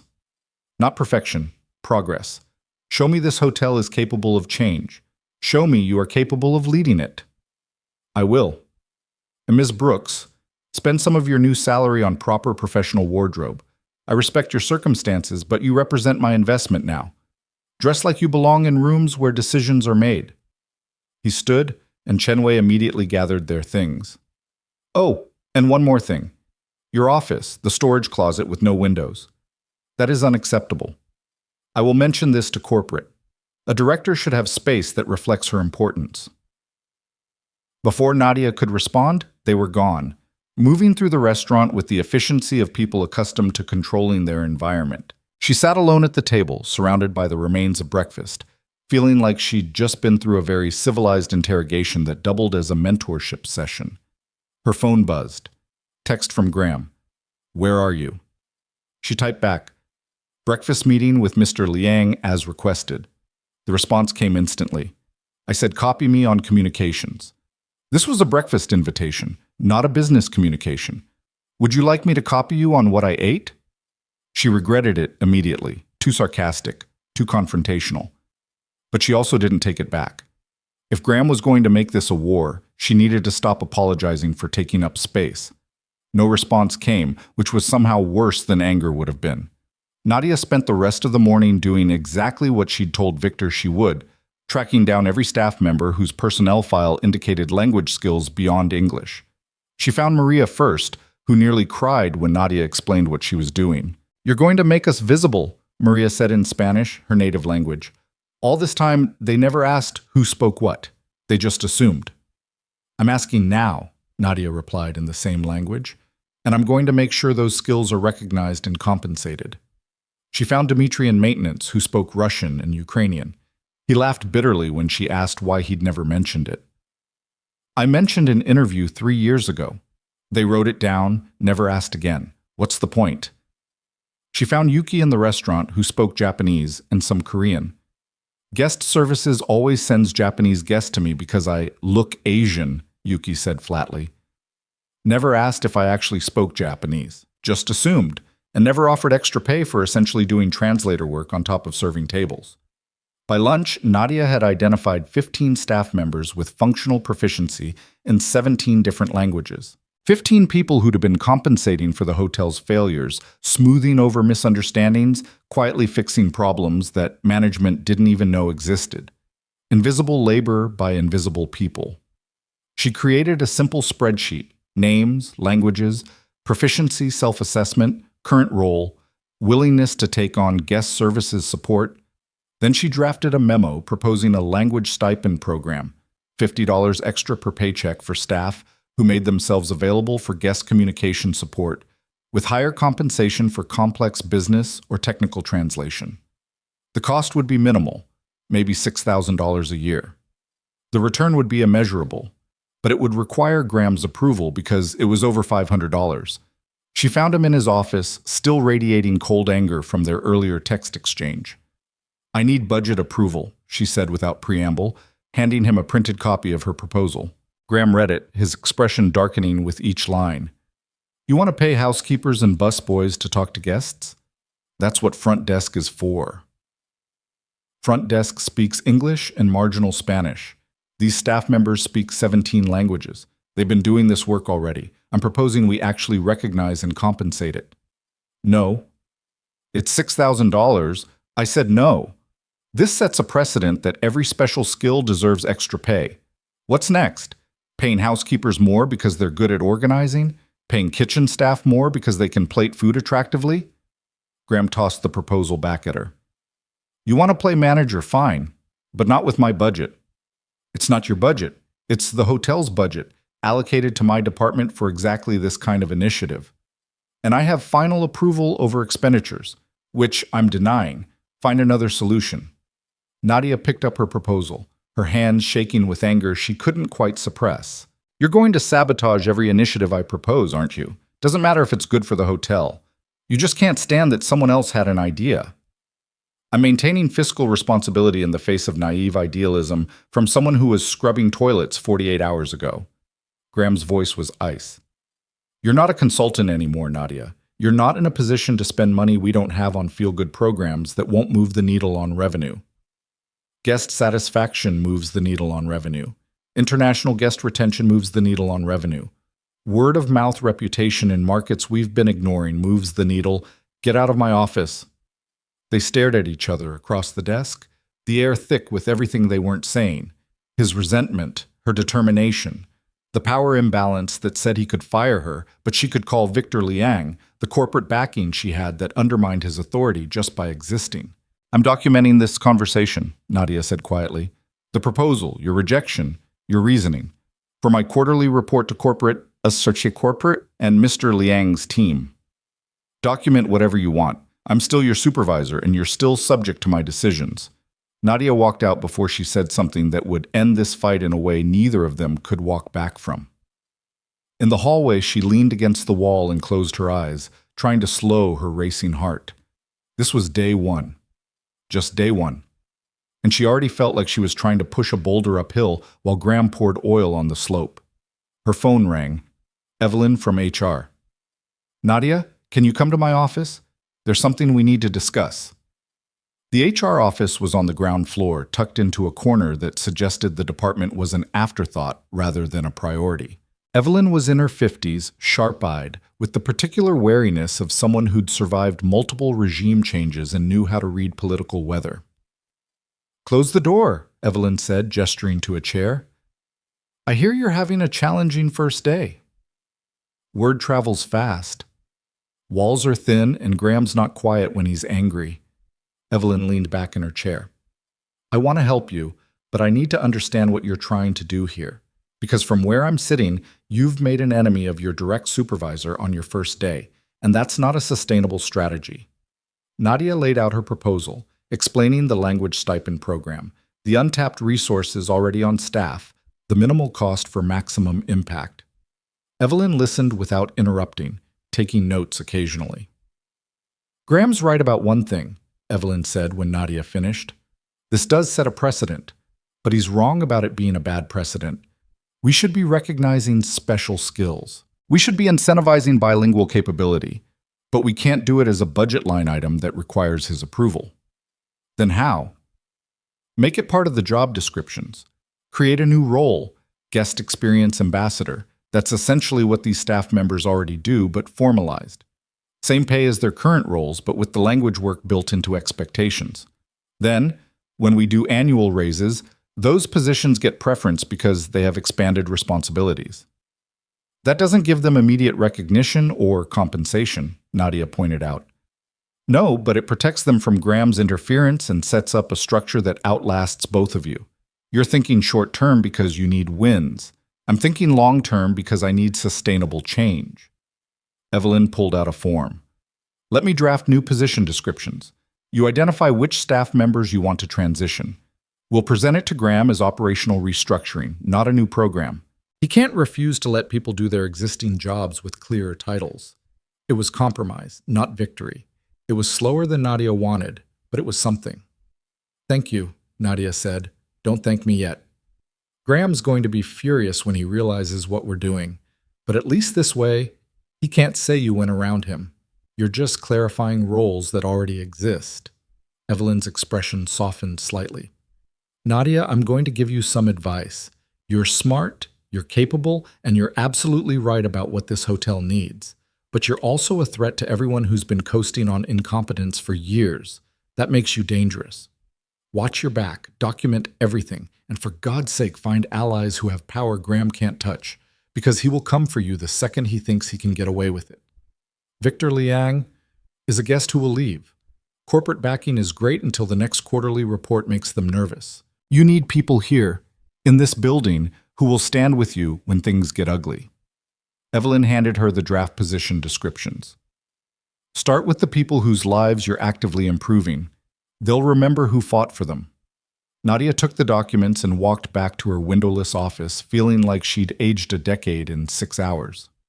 This was management, not the clean strategy sessions and PowerPoint presentations from her consulting days, but the grinding, exhausting work of navigating human egos and institutional resistance and the 1,000 small ways systems protected themselves from change.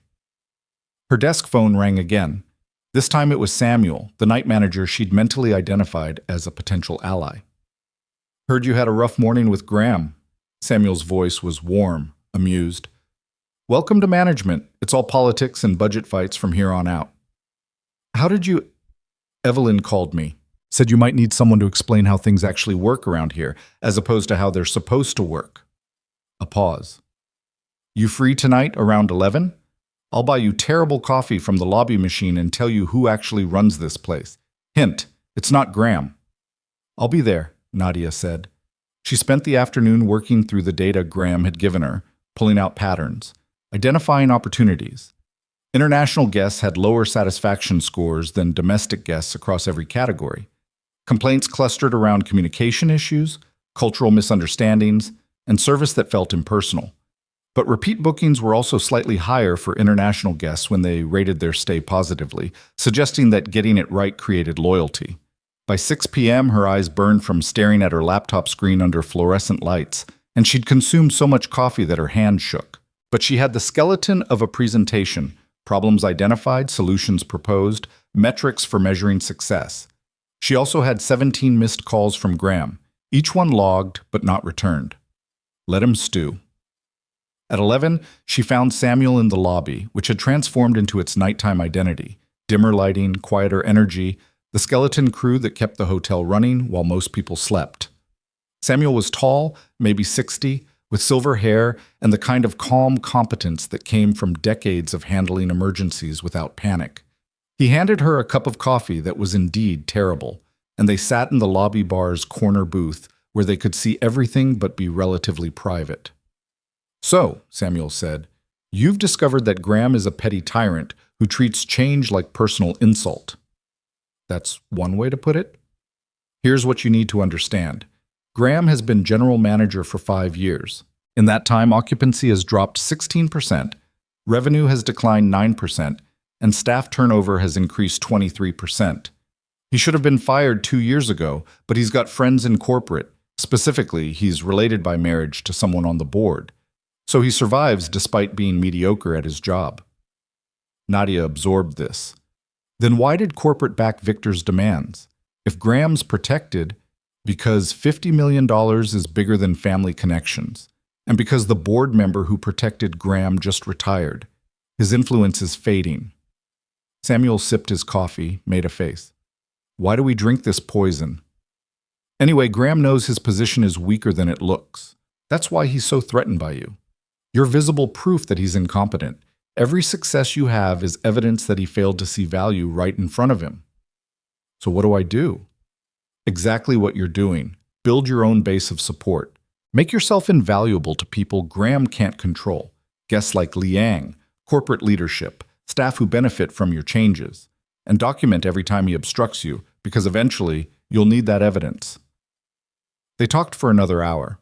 Samuel sharing the informal power structure of the hotel, the alliances and feuds that determined how things actually happened, the subtle ways resistance manifested when people didn't want to openly defy management. It was like getting a map to territory Nadia had been navigating blind. When she finally left to go home, it was past midnight, and she felt like she'd worked 3 days instead of 1. But she also felt something else, the beginning of a foundation. Allies. Evidence. A strategy that went beyond just surviving to actually winning. The subway ride home was nearly empty, just her and a handful of night shift workers heading to or from jobs that existed in the margins. Nadia watched her reflection in the dark window across from her and tried to reconcile the woman she saw with the woman she'd been yesterday. Same face, different armor, ready for a war she hadn't chosen but couldn't afford to lose. 3 days passed like combat training, exhausting, bruising, each small victory shadowed by the knowledge that bigger battles waited around every corner. Nadia arrived early each morning, stayed late each night, and slowly began to understand the difference between having a title and having actual power. The title was a label. Power was earned in inches through relationships and results and the willingness to outlast people who wanted you gone. Victor had left the morning after their breakfast, his departure marked by a brief email in Mandarin that said simply, "Show me transformation, not just intention." Nadia printed it out and taped it above her desk, a reminder that the clock was ticking. He'd be back tomorrow, expecting evidence that his investment had been wise. On day 2, she'd worked with Evelyn to finalize the guest experience ambassador position descriptions and presented them to the staff members she'd identified. Maria had cried again when Nadia explained that her Spanish skills and cultural knowledge would now be officially recognized as part of her role, not just extra unpaid labor she performed out of kindness. "You see us," Maria had said, gripping Nadia's hands. "Finally, someone sees us." Dmitri had been more pragmatic. "Does this come with a raise?" "Not immediately," Nadia admitted, "but it prioritizes you for advancement and puts your skills on record. Next time a supervisor position opens, you'll be qualified in ways that housekeeping experience alone wouldn't cover. So it's a title that costs them nothing but might help me later. Dmitri shrugged. Better than nothing. I'm in. By the end of day 2, she had 12 staff members transitioned into ambassador roles, representing 14 languages and 3 continents worth of cultural expertise. Graham had signed off on the restructuring with barely concealed irritation, but he couldn't refuse it. Evelyn had framed it as operational efficiency rather than new spending, and corporate had already blessed the approach. "You're turning my housekeeping staff into translators," Graham had complained during their daily confrontation, which Nadia had started calling their morning combat briefing in her head. "I'm recognizing skills they already have and have been using unofficially for years," Nadia corrected. "This way, when a guest needs help, we have a system instead of scrambling. And when they're busy actually cleaning rooms, then we have their language capabilities on file and can call them as needed. It's no different than calling maintenance for a repair or kitchen for room service. We're just acknowledging that communication is infrastructure too." Graham hadn't had an answer for that, which Nadia was learning was when he was most dangerous, when logic backed him into a corner and ego demanded he fight back somehow. The blow came on day 3, mid-morning, when Nadia discovered her computer access had been restricted. She couldn't access the full reservation system anymore, couldn't pull guest histories or booking patterns, couldn't see the data she needed to build effective programs. She'd gone straight to Graham's office, knocking hard enough that it wasn't quite aggressive but definitely wasn't polite. "My system access has been restricted," she said without preamble. "I need it restored immediately." Graham looked up from his computer with an expression of performative concern. "Oh, that. Yes, IT flagged some security issues. You were accessing guest data beyond what's necessary for your role. We have privacy protocols, you know. I'm the Director of International Guest Services. Understanding guest patterns and preferences is literally my job.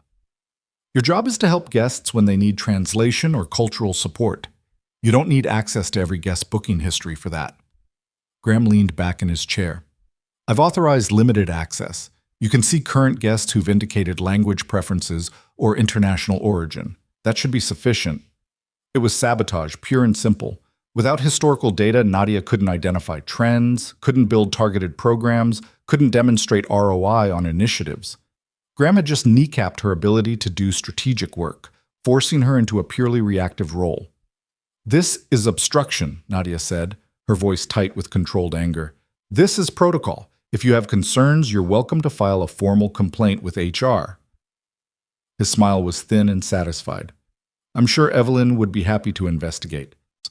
Nadia turned and walked out before she said something that would give him ammunition. In the hallway, she pulled out her phone and texted Samuel. "He restricted my system access. How do I fight this?" The response came 30 seconds later. "You don't. You work around him. Meet me at lunch. Staff cafeteria, not restaurant. Bring appetite for bad food and better strategy." The staff cafeteria was in the basement, a utilitarian space where employees ate quickly between shifts. The food was adequate and cheap, nothing like what guests experienced upstairs. Samuel was already there with 2 trays of something that claimed to be lasagna.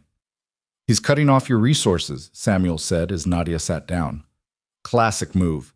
Can't fire you because corporate won't allow it, so he makes your job impossible and waits for you to fail or quit." "I'm not quitting." "Good. Then we adapt." Samuel pushed one of the trays toward her. "You need data you can't access through official channels. So we find unofficial channels. Randall has full system access as assistant manager. He also thinks Graham is an idiot and feels guilty about how you were treated before your promotion." "Randall would risk his job to help me?" "Randall would risk his job to stop watching Graham sabotage this hotel. He's been here 8 years. He remembers when the Regency Crown was a destination, not just a place to sleep. He wants that back." Samuel took a bite of lasagna, grimaced.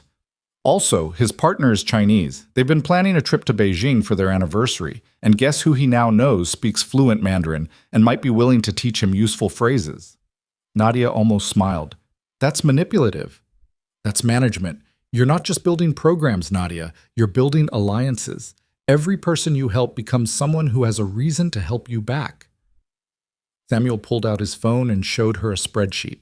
This is guest satisfaction data from the last 3 years that I pulled before Graham thought to restrict your access. Not comprehensive, but enough to show patterns. I'm sending it to your personal email, not your work account. Why are you doing this? Samuel set down his fork and looked at her directly. Because I'm 62 years old, and I've worked in hotels since I was 20. I've seen dozens of managers come and go. Most of them were mediocre. A few were actively harmful, and one or two actually cared about making things better. You're one of the ones who cares. That's rare enough that it's worth protecting. Nadia felt something loosen in her chest. Not quite hope, but its younger sibling. Maybe she wasn't fighting alone after all. That afternoon, working from the data Samuel had provided and cross-referencing it with her ambassador staff's observations, Nadia built a presentation for Victor's return. It wasn't as comprehensive as she wanted. Graham's restrictions had seen to that. But it told a story. International guests represented 24% of bookings, but 31% of complaints. But when they had positive experiences, they booked return visits at twice the rate of domestic guests and spent an average of 40% more per stay. The opportunity was enormous. The hotel was leaving money on the table by treating international service as an afterthought instead of a strategic priority. She created mock-ups of a new check-in process, multilingual welcome packets, cultural preference questionnaires, ambassador staff introductions. She outlined a training program that would teach basic cultural competency to all guest-facing staff. She proposed partnerships with international travel agencies and corporate travel coordinators who booked for overseas clients. Most importantly, she documented results from just 3 days of ambassador implementation.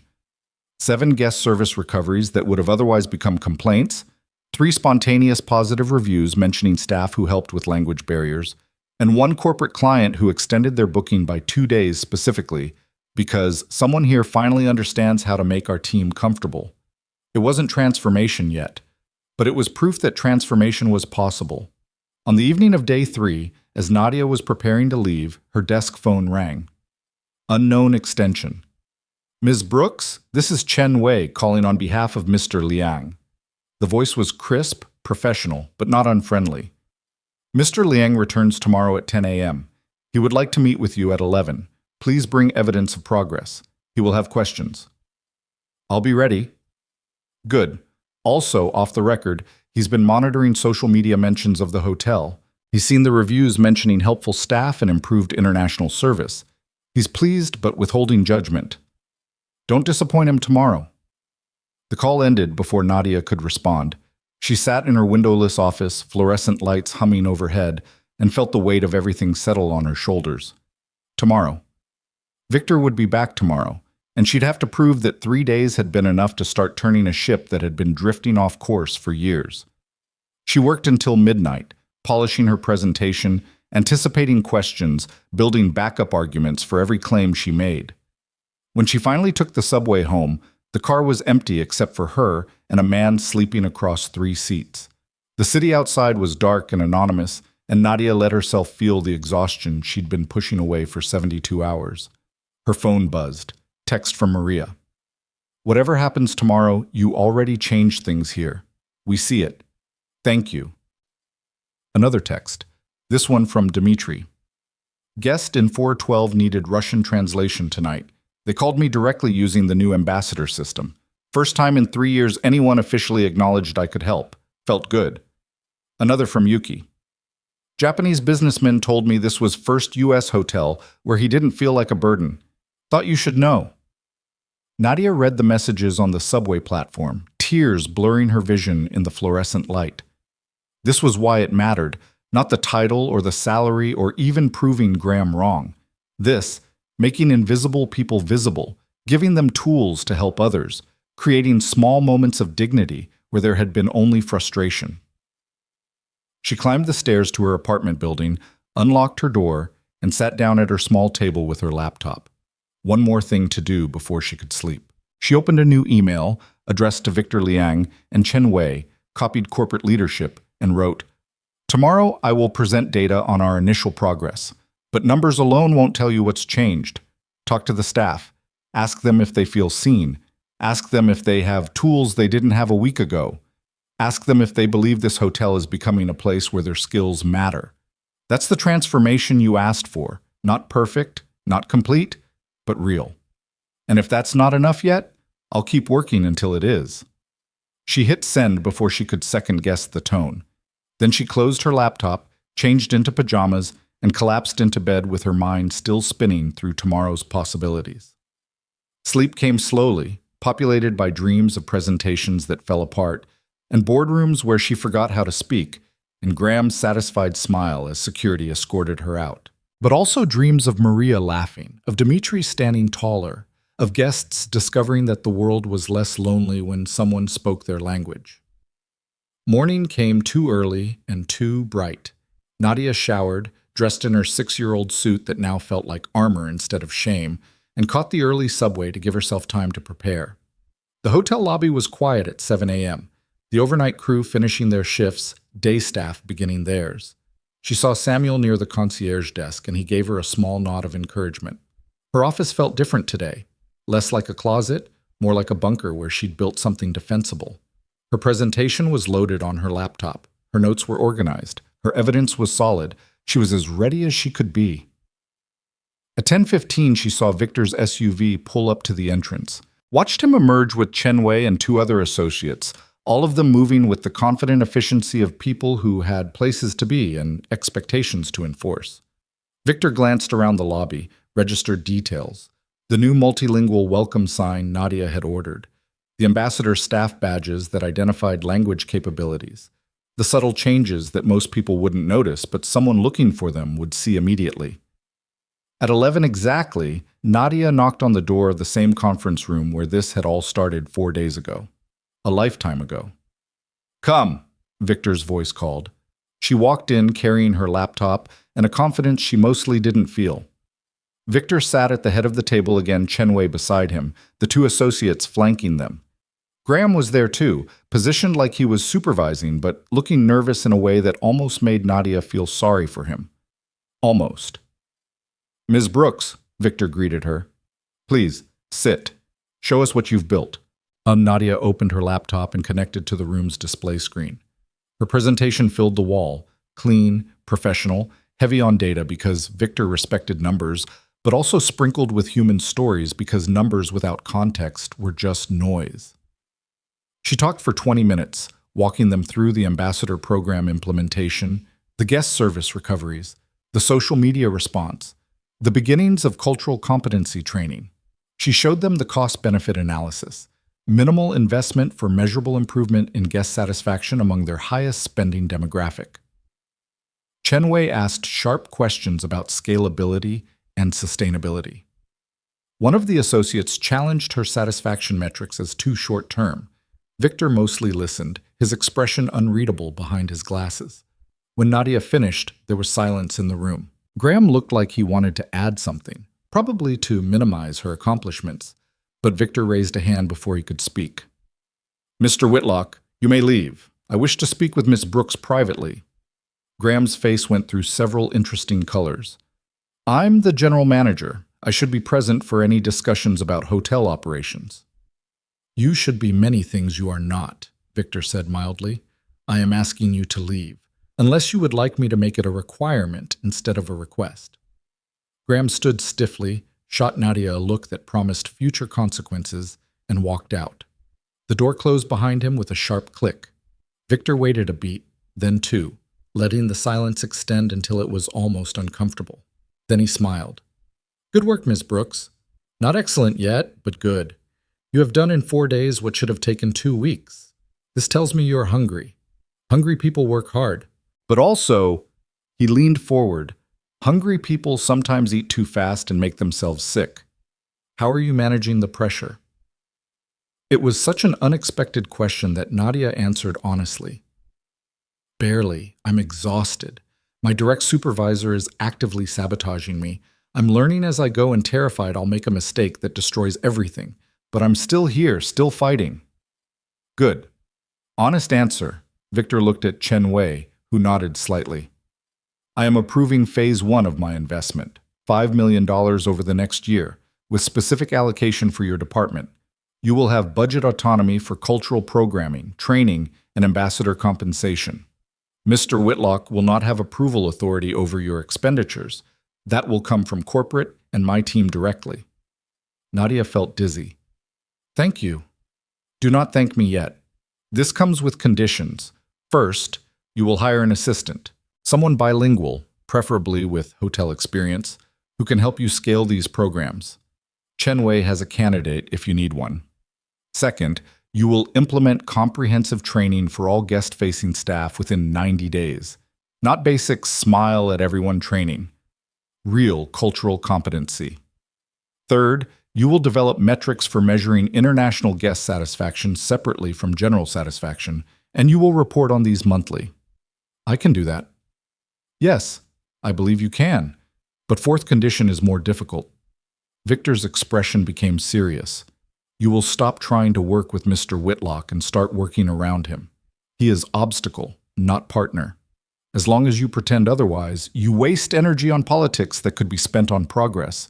Corporate knows this. I know this. Time you admit it too. Nadia glanced at Chen Wei, who was watching her with the same evaluating expression she'd worn in their first meeting. That feels like asking me to undermine my own manager. I'm asking you to recognize that your manager is already undermining you and you are allowed to survive, Victor corrected. This is not betrayal. This is self-defense. There is difference. One of the associates spoke up for the first time, his English heavily accented but clear. In business, we have expression. The nail that stands up gets hammered down. You are standing up. Hammers will come, but you can choose to be nail or you can choose to be entire building that holds many nails. Buildings don't get hammered down. They shelter others. It was possibly the most poetic way anyone had ever told Nadia to stop making herself small. I understand, she said. Good. Victor stood, signaling the meeting was ending. One final thing. I am recommending the Regency crown to my business network, not as perfection, as work in progress. This means you will have international guests who come specifically to test whether your ambassador program works. They will be demanding. Some will be kind, some will be deliberately difficult. All will be watching. This is your opportunity to prove scaling is possible. When does this start? 2 weeks.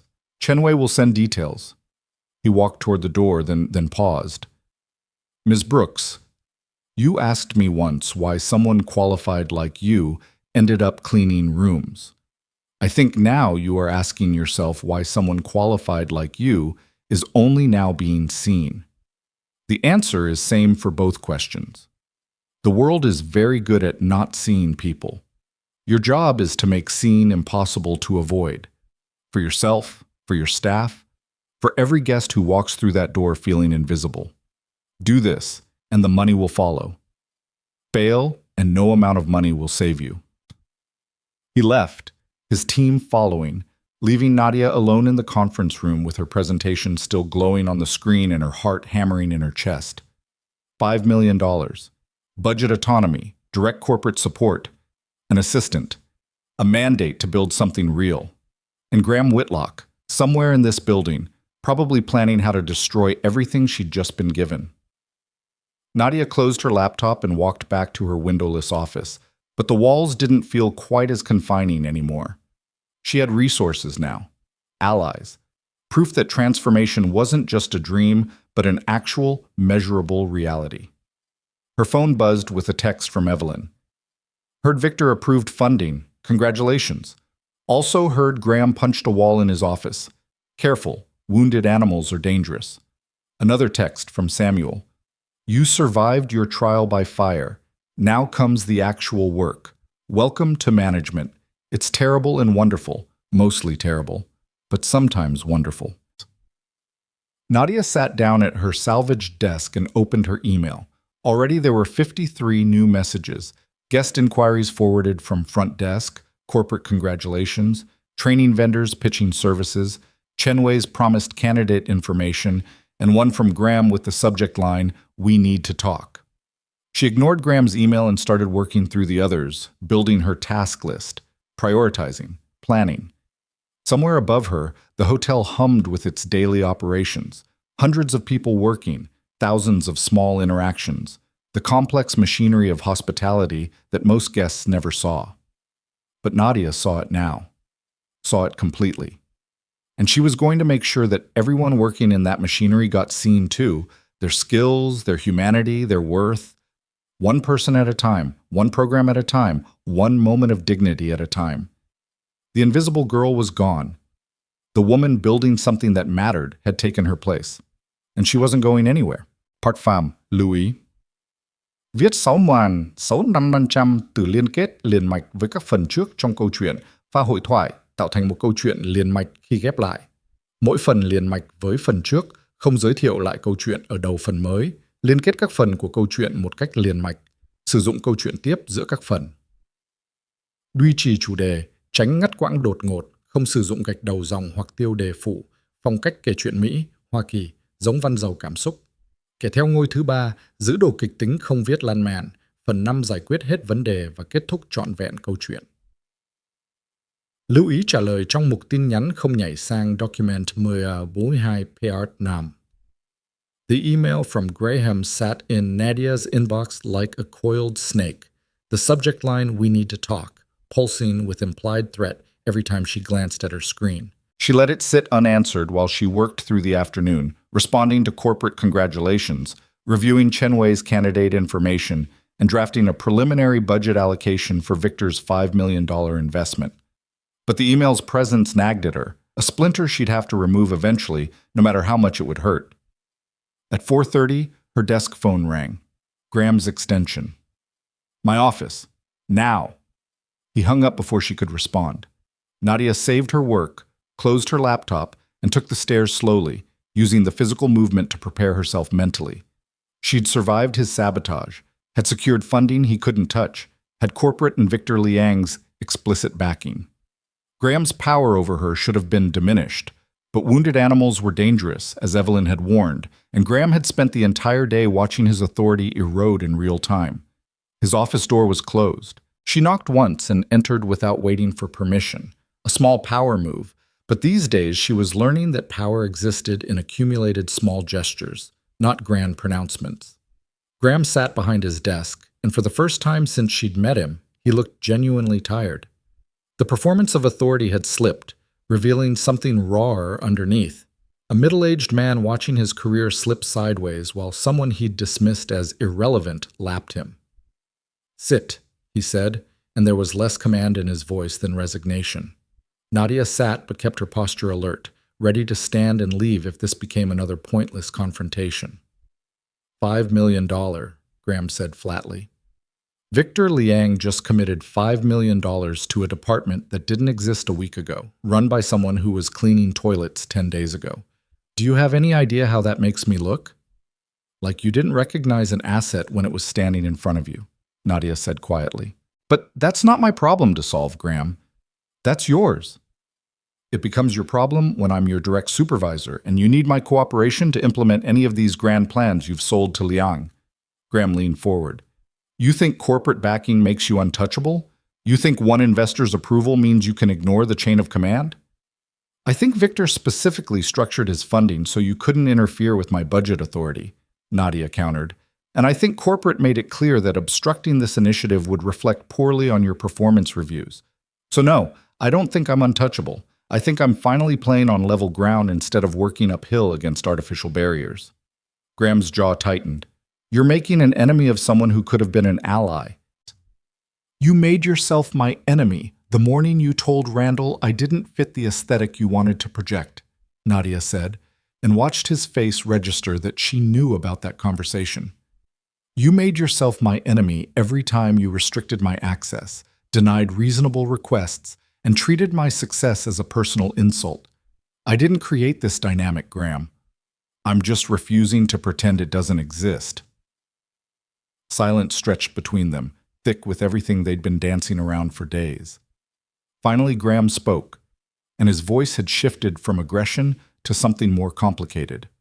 Part admission, part justification, part plea. I've been general manager here for 5 years. 5 years of fighting with corporate for budget, dealing with entitled guests, managing staff who think hotel work is beneath them. I've kept this place running through 3 economic downturns and a pandemic. And in one afternoon, you walk in with your credentials and your languages and your academic pedigree, and suddenly I'm the problem. The incompetent manager who couldn't see talent, the dinosaur who doesn't understand modern hospitality. He rubbed his face with both hands. Do you have any idea what that feels like? Yes, Nadia said simply. I spent 2 years being invisible despite my qualifications because circumstances forced me into a position that didn't reflect my abilities. I know exactly what it feels like to be dismissed and underestimated. The difference is, I'm trying to change the system that does that to people.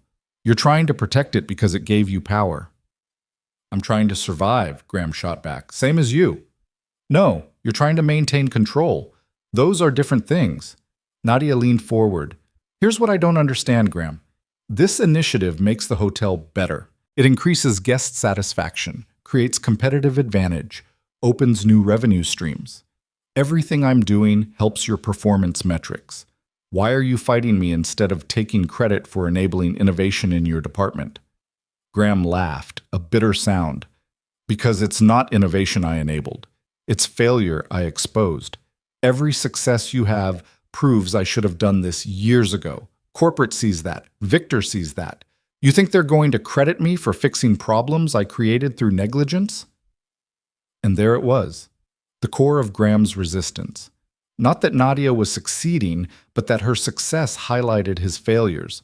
She was living proof that the hotel's problems had been solvable all along if leadership had been willing to look beyond surface-level competence. So what do you want from me? Nadia asked. To fail? To make you look better by comparison? To disappear again so you don't have to confront what my presence says about your management? I want you to understand that your victories have costs, Graham said. That the people you're stepping over on your way up have families and mortgages and careers they've built over decades. You're what, 36? You have time to recover from mistakes. I'm 52.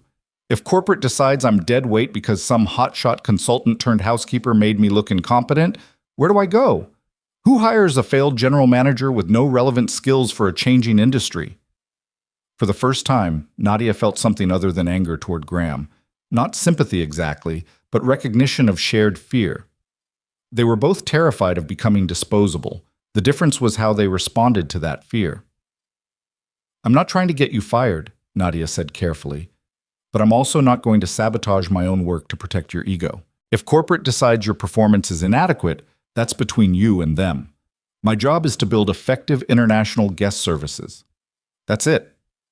Your job is to make me obsolete, and Graham corrected. Maybe not intentionally, but that's the outcome.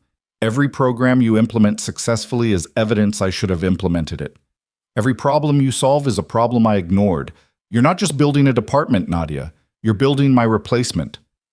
Then build your own value instead of trying to tear down mine, Nadia said, standing. Adapt, learn, grow. Or yes, eventually you'll be replaced. That's not because of me. That's because the world changed and you refuse to change with it. She walked toward the door, then paused with her hand on the handle. For what it's worth, Graham, I think you're better than you've shown me. I think you got comfortable and stopped pushing yourself. I think you built walls instead of bridges because it felt safer. But safe isn't the same as good, and comfortable isn't the same as competent. You still have time to figure that out, but you have to actually want to. She left before he could respond, her heart pounding from the confrontation but also from the strange release of finally speaking truth instead of navigating around it. Graham would either hear her or he wouldn't. She couldn't control that. She could only control her own work. The next 3 weeks were a blur of implementation and expansion.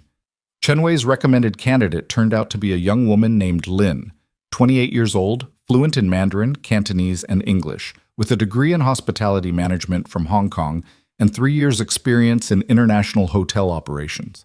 She started within a week and immediately proved invaluable, organized, diplomatic, and possessed of the particular skill of making people feel heard without promising things that couldn't be delivered. She's like you, Maria observed one afternoon, watching Lin mediate a situation with a frustrated Korean guest and a front desk clerk who'd been trying to help but making things worse through miscommunication.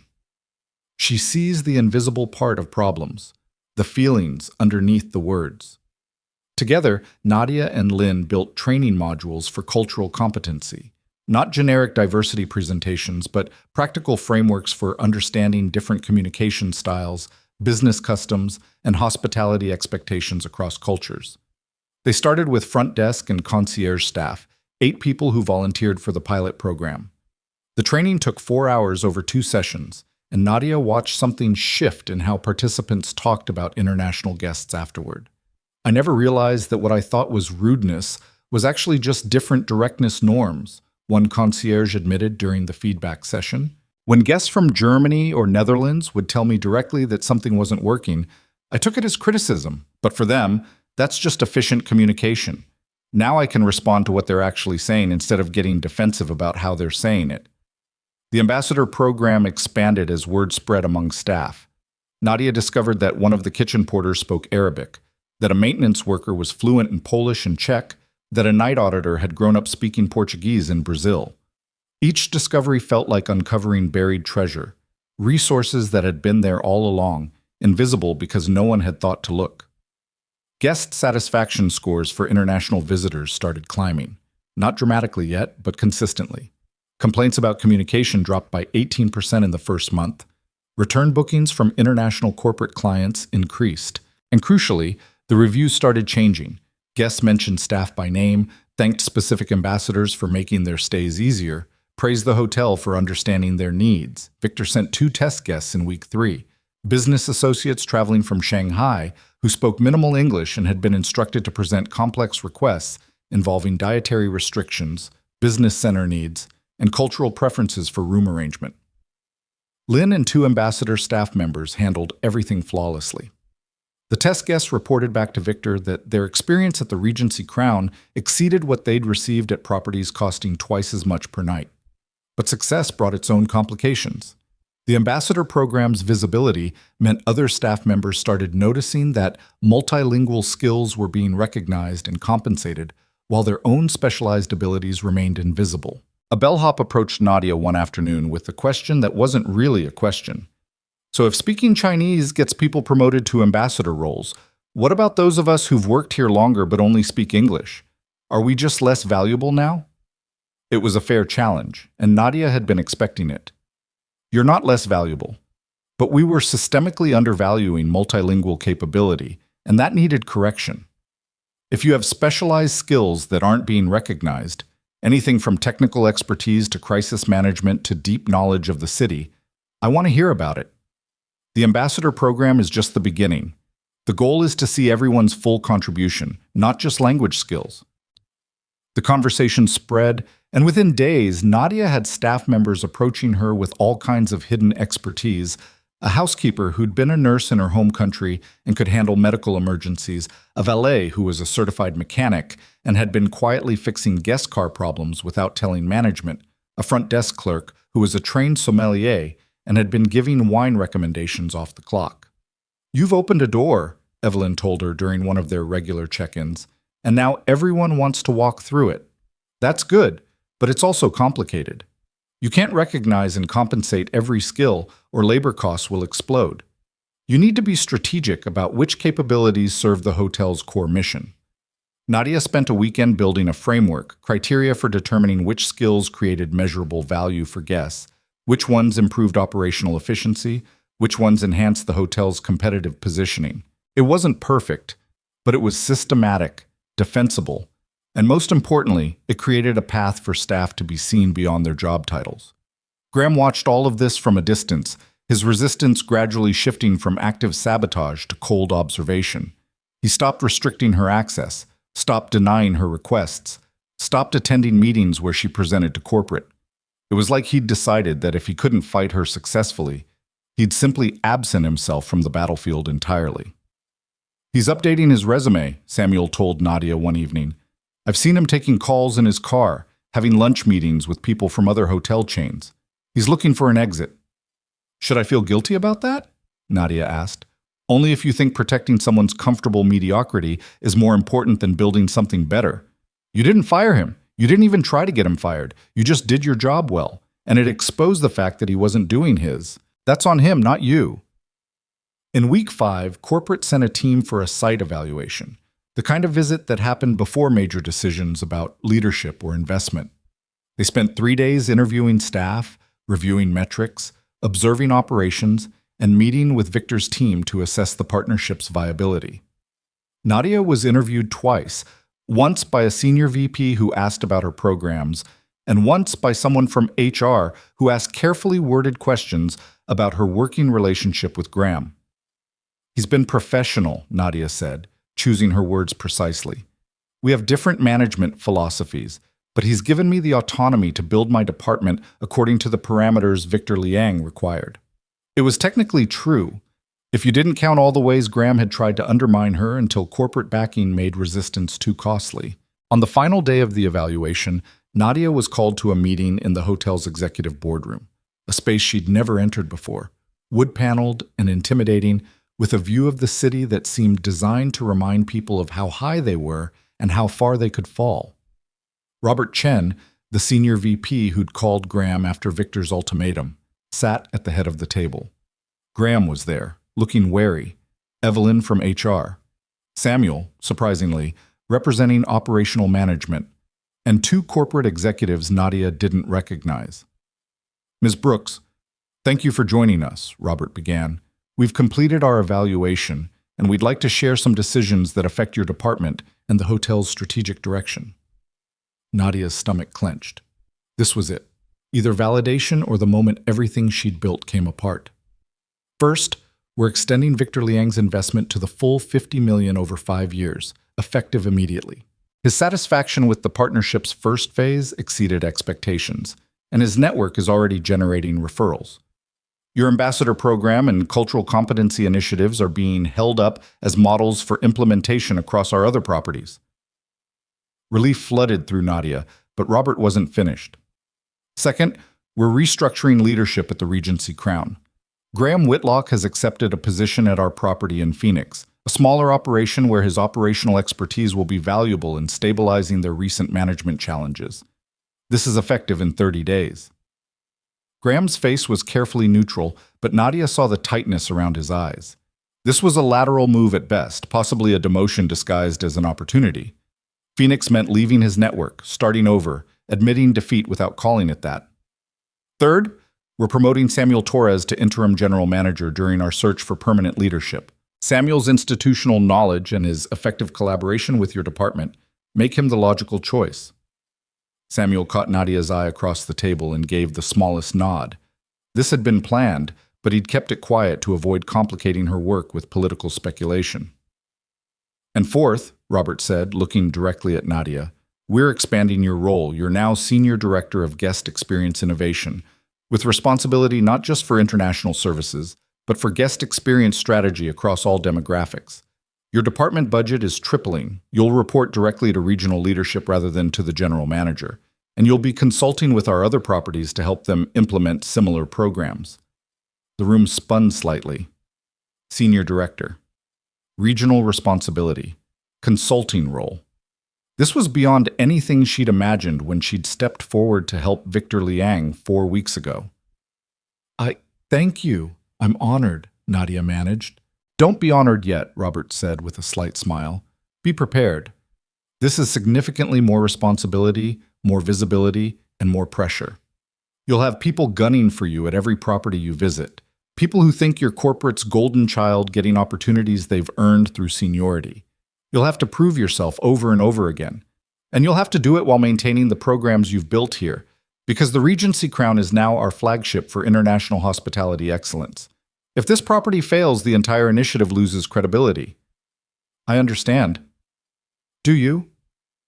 One of the executives she didn't recognize leaned forward. Because from where I sit, you've had a meteoric rise based on one successful intervention. That's great. But sustained success requires different skills than explosive growth. It requires consistency, scalability, and the political intelligence to build alliances instead of burning bridges. Your track record on that last point is mixed. It was a warning and a challenge. Nadia met the executive's eyes directly.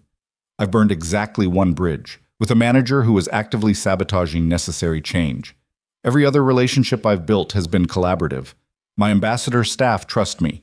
My cross-departmental partners support me. Victor Liang and his team consider me a reliable operator. If you're concerned about my political skills, I'd suggest looking at outcomes rather than Graham's complaints about his authority being challenged. The executive smiled slightly. Fair enough.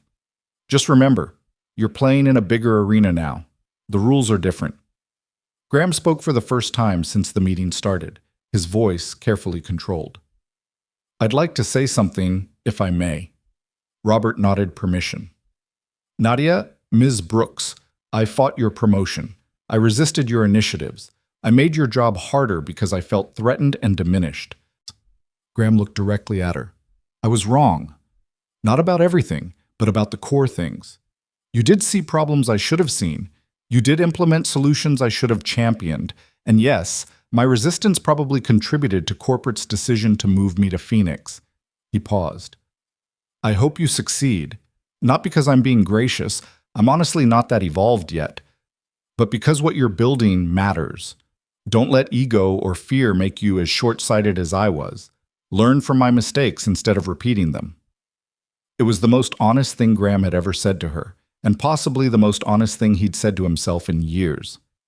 Nadia felt something in her chest unclench. Not forgiveness exactly, but acknowledgement that people were complicated and change was hard, and sometimes the best you could hope for was honest recognition of failures. Thank you, she said quietly. I'll try. The meeting ended with handshakes and congratulations, and the particular energy of people who'd just witnessed a changing of the guard. In the hallway afterward, Samuel caught up with her. You okay? He asked. I think so, still processing. Nadia laughed shakily. Senior Director, regional responsibility. This is insane. This is what happens when you're good at your job and someone powerful notices, Samuel corrected. Get used to it. Also, congratulations, boss. I look forward to not being your supervisor, but also not having to supervise you, which sounds like the ideal arrangement. You're going to be great as GM. I'm going to be competent and fair, which after Graham will feel great by comparison. Samuel's expression turned serious. But Nadia, listen, that executive was right. The game changes at this level. You'll have people undermining you who smile to your face. You'll have resources, but also impossible expectations. You'll be visible in ways that make you vulnerable. Watch your back, document everything, and don't ever let them make you small again, because that's what they'll try to do, put you back in a box where you're exceptional but not threatening. How do I prevent that? By being so good they can't ignore you, so valuable they can't replace you, and so well-connected that attacking you becomes politically costly. Samuel smiled. Also by having friends who remember when you were invisible and will tell you when you're starting to become the thing you used to fight against. That's the real danger, not that you'll fail, but that you'll succeed and forget why you started. They walked back toward Nadia's office together, and she realized with a start that she'd probably need a new office now. Something that reflected her expanded role, something with windows maybe, something that announced she belonged in the building's power structure instead of its service corridors. But for now, she went back to her windowless room and sat at her salvaged desk and looked at the photo of her mother that had witnessed this entire transformation. I made it, Mom, she whispered. Not all the way, probably, but far enough that I can see the path from here.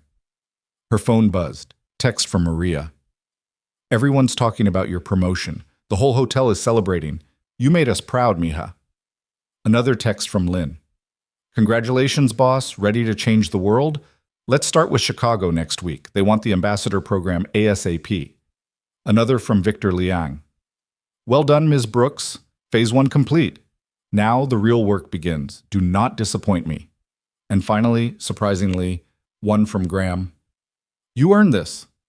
Don't let corporate politics destroy what you've built. Signed, a cautionary tale. Nadia sat in her office and let herself feel everything. The exhaustion and exhilaration, the fear and hope, the weight of new responsibility, and the lightness of finally being seen. Outside, the hotel hummed with its daily operations, hundreds of people working to create moments of comfort and luxury for strangers passing through. But they weren't invisible anymore. At least not all of them. At least not here. The ambassador staff wore their new badges with pride.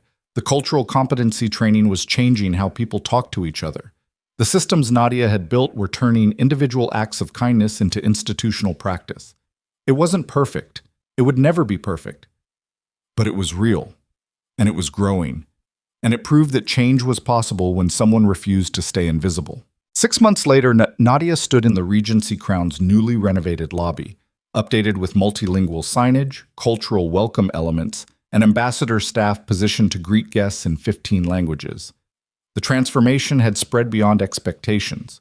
4 other properties in the chain had implemented versions of the program. Guest satisfaction scores were the highest they'd been in 8 years. International bookings had increased 41%, and Nadia's department had grown to 12 full-time staff members supporting operations across 6 cities. She was also $89,000 lighter in debt, having attacked her medical bills with the ferocity of someone who'd learned that freedom was worth fighting for. Victor Liang arrived for his quarterly review, as punctual and exacting as ever. They met in the executive boardroom, the same room where Nadia had been promoted, though it felt like a lifetime ago instead of 6 months. Remarkable transformation, Victor said, reviewing the metrics Lin had prepared. International guest retention is up 53%. Revenue per international guest has increased 38%, and you are now consulting across 7 properties. This exceeds even my optimistic projections. We've barely started, Nadia said. There's still resistance at some properties, staff who don't want to change, managers who see this as corporate interference rather than operational improvement. There will always be resistance, Victor replied. That is not failure. That is proof you are doing something that matters. Things that do not matter, no one bothers resisting. He closed his tablet. I want to make you an offer, Ms. Brooks. A position on my company's advisory board, specifically focused on hospitality strategy for international expansion, paid role, quarterly meetings, opportunity to shape how we think about cultural competency in business spaces. Nadia's breath caught. That's incredibly generous, but I have responsibilities here, which you can fulfill while also consulting for us. I'm not asking you to leave your hotel work. I'm asking you to expand your influence beyond one company. You have proven you understand how to make invisible people visible, how to turn diversity from buzzword into operational advantage. That knowledge should not be limited to hotels. Victor leaned back. Think about it, but do not think too long.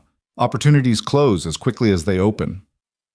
That evening, Nadia met Maria at a small restaurant near the hotel, their first dinner together as colleagues rather than as director and staff member. Maria looked different in street clothes, younger somehow, the weight of her uniform shed along with her shift. You're glowing, Maria said, smiling. Big opportunity face. What happened? Nadia told her about Victor's offer, about the advisory board position, about the chance to influence how businesses thought about cultural competency beyond just hospitality. That's wonderful, Maria said.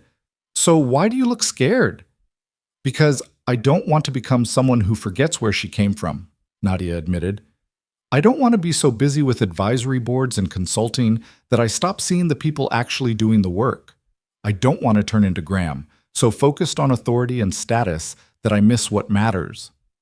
Maria reached across the table and took Nadia's hand. Then don't. Stay connected.